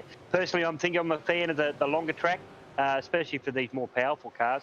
It shows them off a little bit better, but that's only a personal preference. I don't think my skill level or my talent good enough for the short, sharp races, and so I like to ease into the race. So this sort of track suits me. Yeah. Hey, Sean, let's just go back to you for a moment. Talking about racecraft and qualifying, was there an issue with the car in qualifying, or were you just trying to find a sweet spot, or was it balked by traffic? What unfolded there, mate? Oh, look, just like I said, you're not turning laps. You sort of get into a few sessions during the week and you find a bit of rhythm and you think your setup's all right, and then you jump in on a Tuesday night and you know, the track's not what you're used to, and it's just battling with understeer. Just couldn't get the thing to turn, but once I put some fuel in it, I used the same setup for the race. Threw some fuel in the back of it, and that's just calmed the whole thing down. It was quite a quick package, so I just didn't get the setup right for quality. It's the reality. Yeah, fair enough. All right, let's on the subject of quality, Blake Urquhart, what did you put your 10th position down to, mate? What do you mean by that, sorry, mate? just in terms of the qualifying pace, do you consider yourself a better racer than qualifier? To be honest with you, I reckon I'm a better racer than a qualifier. I probably could have pushed a bit more for quali, but it was just a bit more lap traffic and just trying to get around people. It's really challenging track to get around people around here. So, but yeah, coming from that, I reckon I'm probably race better than qualifying. Yeah. But then you got more time to get into it, don't you, there, Blake? When you're racing, you can start off and then ease your way into it, and then you lap after lap, and then you're faster and faster and faster. Whereas in your qualifier, you've only got a couple of laps to do that, and it sort of puts the pressure on to get it right first time every time. Yeah, well, that's exactly right, mate, isn't it? No, you're right, Blake. Keep going if you wanted to, mate. No, I'm all good, boys. I'm all good. He's a man of very few words there. Okay, fair enough. When you go through, I'll ask the same question to Cameron and to Blake and to Sean there. You say you do some laps there through practice, and now I find when we set up the service for my races and everything, I always get iRacing generate the weather. I don't set the weather, so when they're practicing, they don't know what weather's going to come for the night. So what they should be doing is practicing on generating their own weather, not prime conditions. Is that what you guys do when you're practicing? You generate the weather for that session? Because it's going to be different all the time. Is that what you do for your practice, guys? Yeah. Sorry, you go, Cam. I always practice in extreme heat, because then driving on a cool track is a breeze. Yeah. Yeah. Yeah, a bit the same. Sort of, you just sort of, generate weather and whatnot and let it do it whatever time of year it is and get on with it. So you know that when you come into the race and quali, JP does a great job of setting it to the correct dates and bits and pieces. So you don't really know what the weather's going to be like till you get in. So if you go practice on a cold track, it's pointless. Well, that being said, we always know it's not going to be raining. Which is disappointing. Not yet. iRacing hasn't mastered that platform just yet, and after the last couple of days, I think we're all very happy to see dry racetracks somewhere along the way, especially if you're on the east coast here in Australia, where it's getting absolutely battered by the moment, by rain, particularly those of you in New South Wales and southeast Queensland. We're thinking of you. We hope that we've relieved the stress with a little bit of entertainment here over the last 2 hours. Although that being said, Kisby, I don't know what you're talking about when you sit there and say that as opposed to qualifying, that have got a little bit more time to ease into it with the race. They had no time to ease into anything tonight. That was intense right from the start, I would have thought. Yeah, it was, but it's still, your race pace, qualifying pace is too different. I find it all the time. But, credit to the guys. They got stuck into it right from the word go here. Cameron took his pick for lunch and said, I'm gone. That's it. See you later, boys. Catch me if you can. And then the other guys tried to come through and paid the penalty. Yeah, indeed they did. And obviously it was reflected in the results. You've only got to look Costello 10th, Heyman 11th, Leonage 17th. Really off night at the office for those guys, but they will bounce back from that, I am sure. There's always... You never expect a perfect championship of first, seconds, and thirds. There's always a sting in the tail or a little bit of a dip in the road on the way to championship glory. And tonight might have been that night for Lassif Leonage. Let's continue the conversation here. We've just gone past 10 o'clock Eastern Daylight Time. Stay with us, folks. We'll keep wrapping up what has been a cracking round of the NCS V8 Super Series, the opening round of the Melbourne Hydrographix Depot Triple Crown. And on that subject, Cameron Jones, you are definitely the man to beat there at the moment. And considering that two of your championship contenders for the championship within a championship got rubbed out of it tonight, you've got a tremendous leg up going into the final two rounds of the Triple Crown. Yeah, it couldn't have worked out much better, unfortunately for the other guys, but it's how it crumbles, I guess. Exactly right. And of course, so what's that? He's got to get third every time, does he, for the next two? And he'd be right. Well, I'm sure if I know Cameron, and I think after having a chat to him 3 or 4 times in the first 6 rounds of the season, I think I think I'm starting to know Cameron. I think he'll be going for the P1s, won't you? Oh, yeah. Too right. Yeah, I don't mess around. Nah, Don't exactly. worry, Cam. Don't worry, Cam. We're coming for you, mate. Oh, well, okay, let's just highlight, if JP can bring up the calendar on the screen for us, we will highlight the next 2 rounds of the Triple Crown. Round 11 of the championship, Tuesday, April 27. That is from the Charlotte Roval. That'll be a 41 lapper for the NTS cars, and that will be a tremendous scrap because we know what the Charlotte Roval is like. It's a concrete canyon. It's always good fun. And then, of course, the big one in the Triple Crown is the NTS Mount Panorama 250 over 41 laps, and that will be 7:30 Australian Eastern Standard Time on the 8th of June. So we're looking forward to that. When you look at those 2 circuits, Cameron, obviously everyone loves Bathurst. There's always a strong amount of competition when we get there. But what about Charlotte Roval? Because that's a circuit that doesn't suit everyone. Could be a make or break part of both championships, really, because it could throw up some unpredictable, unexpected action and results as a result of the fact that it is a challenging circuit for so many reasons. I don't know if I've ever done a lap there, to be honest. Oh, well, there you go. Now you've got incentive to start cracking, mate. Actually, I think I have. I think I raced Dev Series there, and it is a good track. It's very hard to pass on, I reckon. Yeah. Well, that's the thing, isn't it? Chris Kisby, we've seen races at the Charlotte Roval with everything that we do with the Gentleman's Sim Racing Club, and of course, you'll see their action here on Friday night from SimShed Broadcasting. Let's not forget about that. The Charlotte Roval, it's a circuit that not everyone likes. It's a circuit that is a concrete canyon. It's hard to overtake. It has so many different dynamic challenges to it, all crammed into that, 3 kilometres or whatever it turns out to be, the racetrack. It is going to be a critical stop of the championship in both the Triple Crown and the outright championship. It could make or break both of them. I really can't wait for week 11. I mean, we've got another few weeks to get through yet, but that is going to be an absolute cracking night at the office. It'll be a corker, mate, because technical track, you've got to try and get through it, and hold your concentration while you're getting through there. And whenever we race it, it's just full on. Can either be full on carnage or full on great driving, I tell you. Thoughts on the Charlotte Roval from both Blake Urquhart and Sean McNamara now? Sean or Blake? I'll jump in. Yeah, I don't mind. It's actually not a bad track. It's hard on the tyres.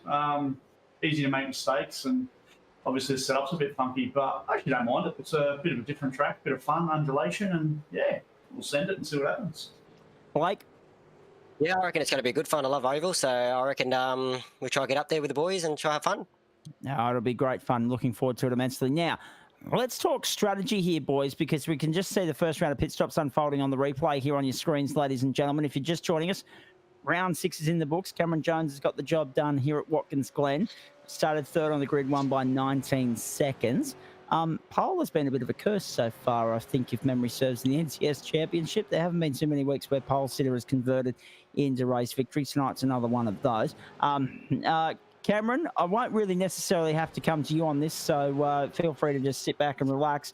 Blake and also Sean, as you guys were buried in battle and right in the thick of mortal combat, as it were, in that 4-car fight in the closing stages, did you take fresh rubber in the second stop or the first stop? It was one or the other. I took it in the second stop. Yep. Yeah, same.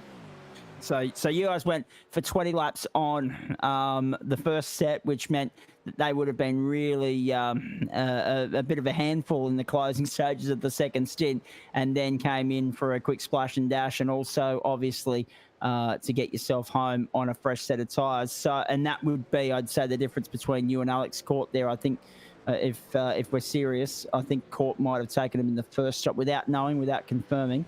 It looked like he was struggling on the tyres, as was observed by both Matt and Chris, and also JP there in the closing stages. And it was a real double-edged sword, that one, wasn't it, Sean? Because when you look at the way this played out, we had a strategy saying possibly 2.5 stops, which meant there's going to be a fuel stop, a fuel and tyre stop, and then a quick splash and dash. But it ended up being a straight, flat-out sprint, so it was a 2-stopper. You guys managed to turn it into a 2-stopper. So there's 2 questions with regards to that.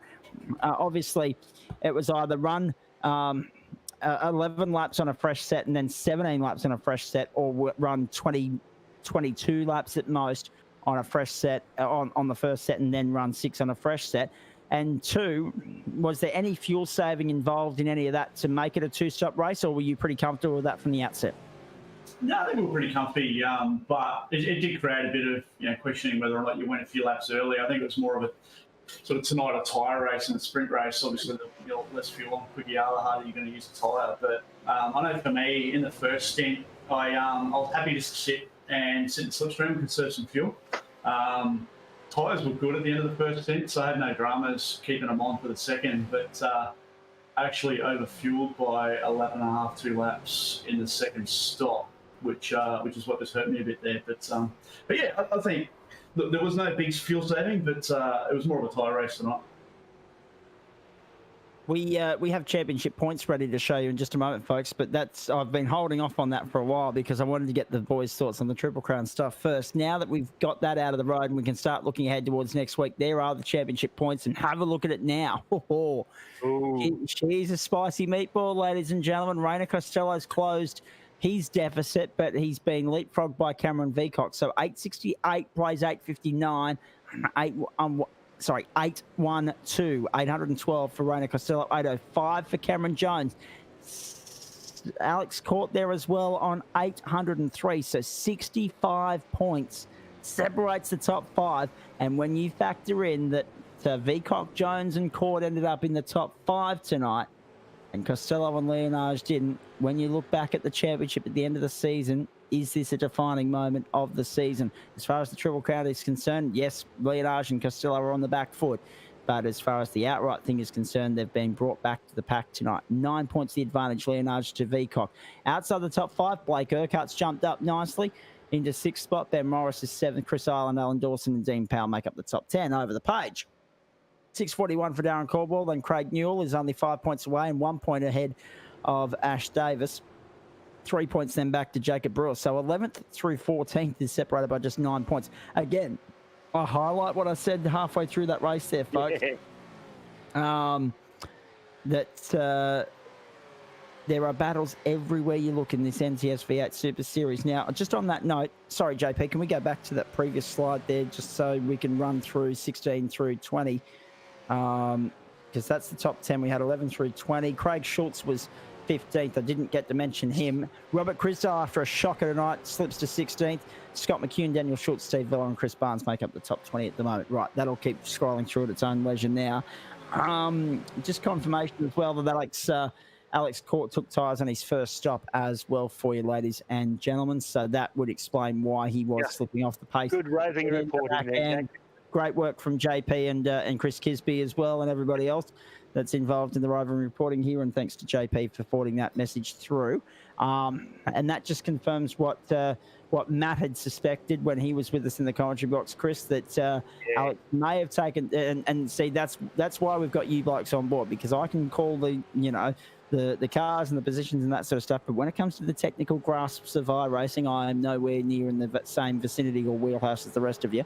So well done, boys. Well called. And again, Sean, it's a terrible gamble. It's a terrible conundrum to have each and every week. Where do you take tyres? Because you don't know. You know what your teammates are going to do. You don't know what everyone else in the field is going to do.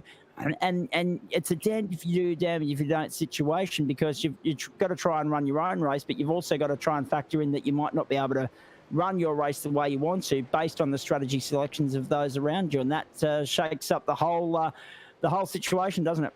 Yeah, absolutely. And, track position as well. You're not losing time by putting tyres on or not, but you throw tyres on at that first stop and you come out in a bit of traffic, you're not getting that benefit in those next few laps because you're trying to get through the field again. But sometimes it plays into your hands, sometimes it doesn't. And obviously tonight, JP saying that Alex took tyres in the first stop.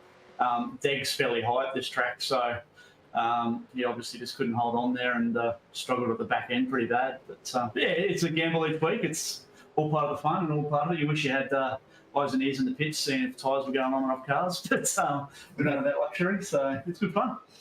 I'm pretty sure Chris Kisby mentioned that pretty much word for word, actually, earlier in the broadcast. Nationwide Tracking Systems V8 Super Series continues for you next week, ladies and gentlemen, when we head to Sebring in Florida. Let's turn our attention there right now. I know he's probably not watching tonight because he's a busy boy, but this is Nick Fodiatis' favourite track for those of you that have watched the PSRC coverage.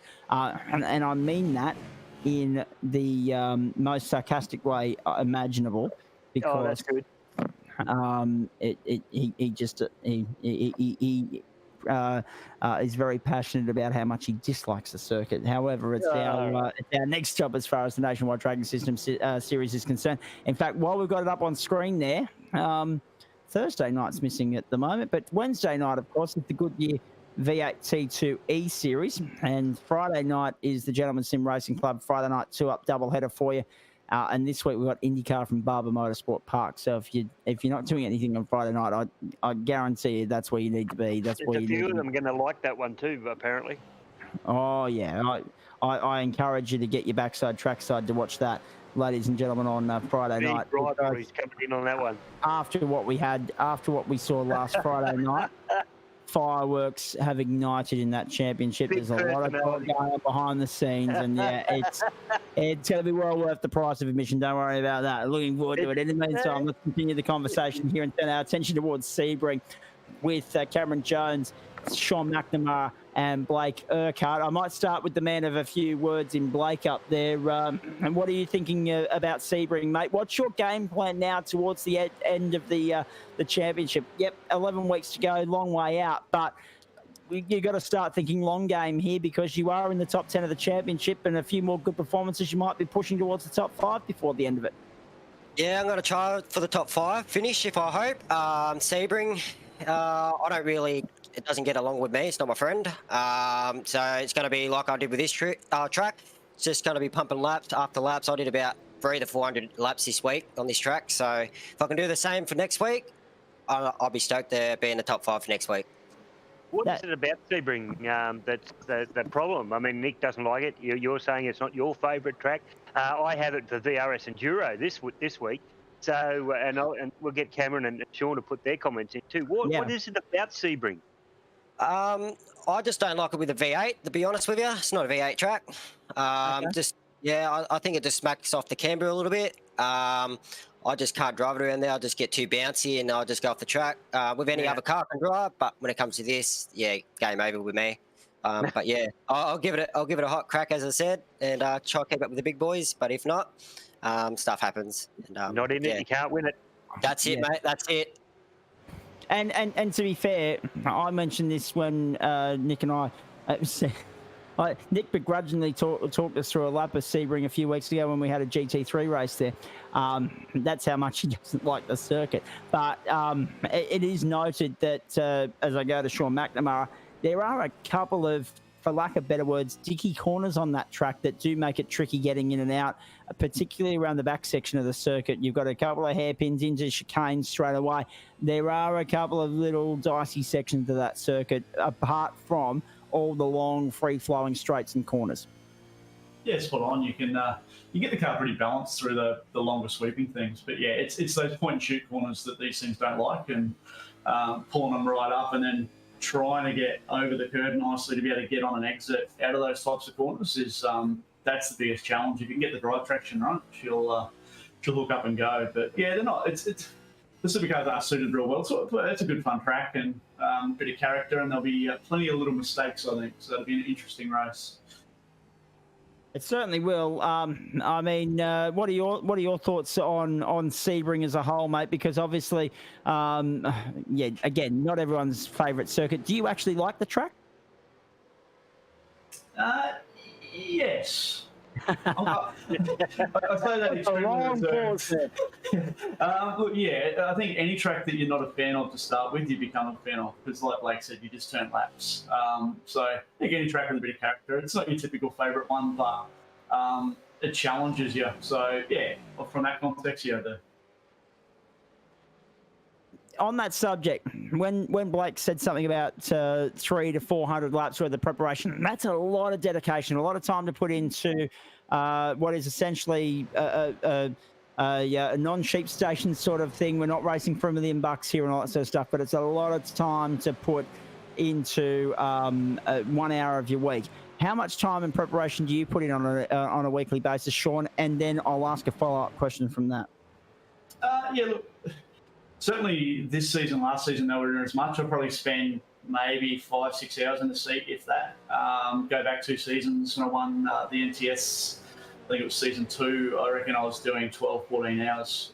You were just constantly in the seat every night and getting into it. But so it is. The more time you put into it, the better the results are going to be. But sometimes life gets in the way and you don't get to put that time in. But yeah, look, I think this week I probably turned maybe 50 laps, 60 laps practicing, which just isn't enough. And that's, you can generate a bit of pacing in the race, but yeah, it hurts you qualifying. That's what happened. Indeed. And the follow-up question from that is, and Chris and I talk about this all the time in our other broadcasts, so he'll know where I'm going here. We have a mix of drivers that just click. It doesn't matter the car, the combination, the circuit, whatever the case may be, Yeah. Chris, and I'll get you to chime in after Shaw here as well. They just click. And then we have a mix of drivers that have to put in a little bit of preparation, and then we have some that have to put in a lot of preparation to feel comfortable with it. The versatility ranges from, I mean, there's some that can just hit the mark straight away because their adaptability is top shelf, and that's just a skill set that they're very lucky to have, that the rest of us are very envious of. Where do you sit with it, Sean? Are you someone that can just hit the ground running, or do you need to put a lot of time in like young Blake here has done with Watkins Glen this week? Oh, for most tracks, you kind of hit the ground running. It's all about the setup, obviously. If you've got a good base setup that you can take to different tracks, it's fairly easy for myself to jump on a track and within 10 laps be there or thereabouts. But that's not enough to be, at that pointy end. And you look at qualifying tonight, it was 0.06 or something separated the top 3. So yes, I can get on a track pretty quickly and be competitive, but it's the seat time that takes it to the next level. Where do you sit with it, Cameron Jones? How much preparation goes into your race week, please? Depending on the track, like this week I did 2 official races, so maybe like 100 laps, thereabouts. But like for Barbara, for example, I hate that track. I reckon I probably did 1,000 laps. Yeah, exactly. And I was comfortable, but I still made a stupid mistake. So. Yeah, indeed. Hey, let's just quickly throw the conversation back to you guys so that you can say thank you to some sponsors, because as much as I'm enjoying the conversation here, it's 23 after 10 Eastern Daylight Time. We're almost at the end of our broadcast window, and I'm sure that we'll be hearing from you guys throughout the season a few more times, so we'll have a bit more of an opportunity to have a chat about anything that we might have missed out tonight. Blake Urquhart. Here's the, 3 drivers in the top 3 as per usual, but 3 different teams this week, ladies and gentlemen. It's not often we've had that. Blake, I'll get some thoughts from you as to who you want to thank, please. I would like to say a big thank you to Chris. He's put a lot of time and effort with me during the week. Oh, thanks, mate. Especially Matt from my team as well. We've done heaps of laps around here to keep us up and going. Not just that, I like to thank one of our sponsors as well, DNL Laser Alignment, one of our main sponsors. Big shout out for them as well for helping us out. So other than that, I'm finished with that, guys. All right, let's go to Sean McNamara now, please, and then Cameron Jones of the race winner. You'll have the floor all to yourself.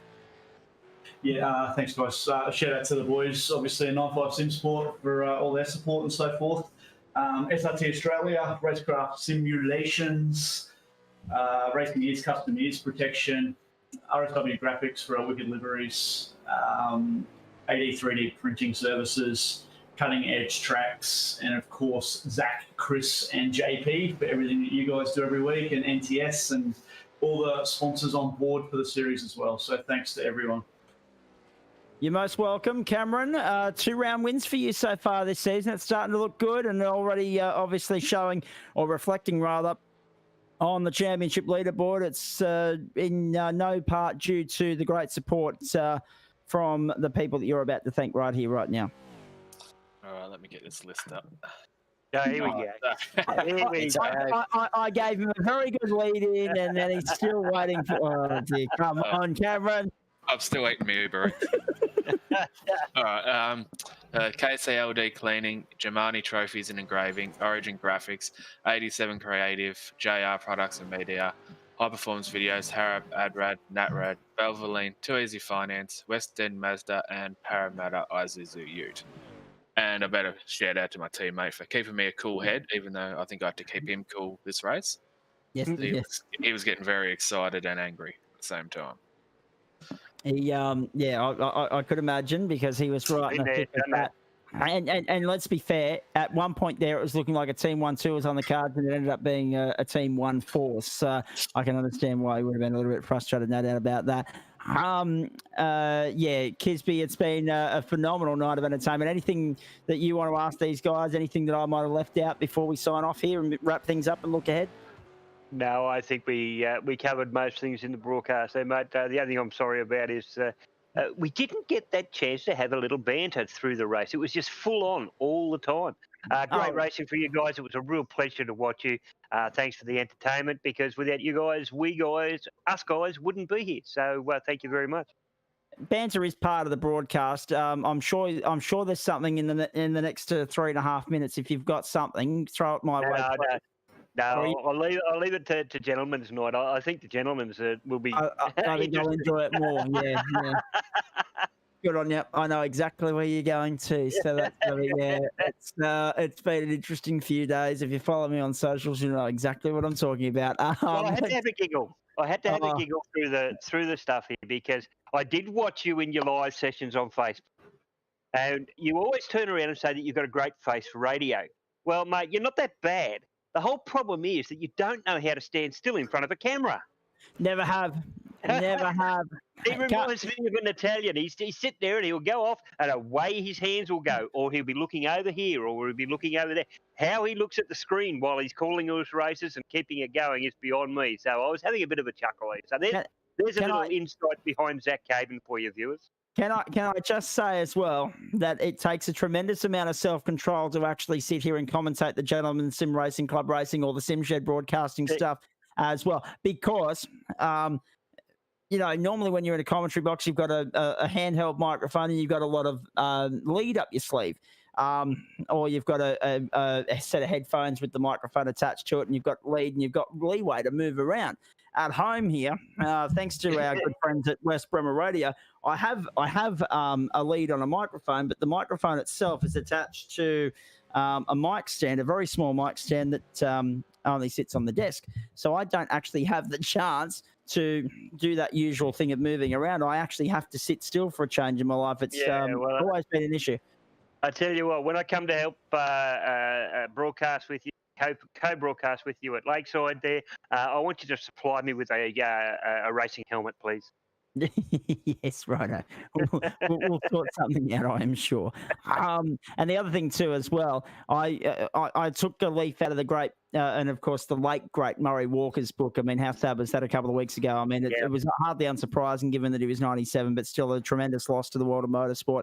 The voice of Formula One. The world of Formula One has lost its voice, but the legacy lives on. But he always used to stand up to commentate. Now you can understand why, because when you're moving around, you're pointing at screens, you're looking at things, you're getting all excited, you're commentating, you're adding, and I'm someone, I'll sit and I'll commentate and talk with my hands. So I've had a few people come and observe at Wakefield Park or Queensland Raceway or whatever else, and they reckon that there are some races there where the show's actually been in the commentary box, but that's another story for another day. I can imagine that.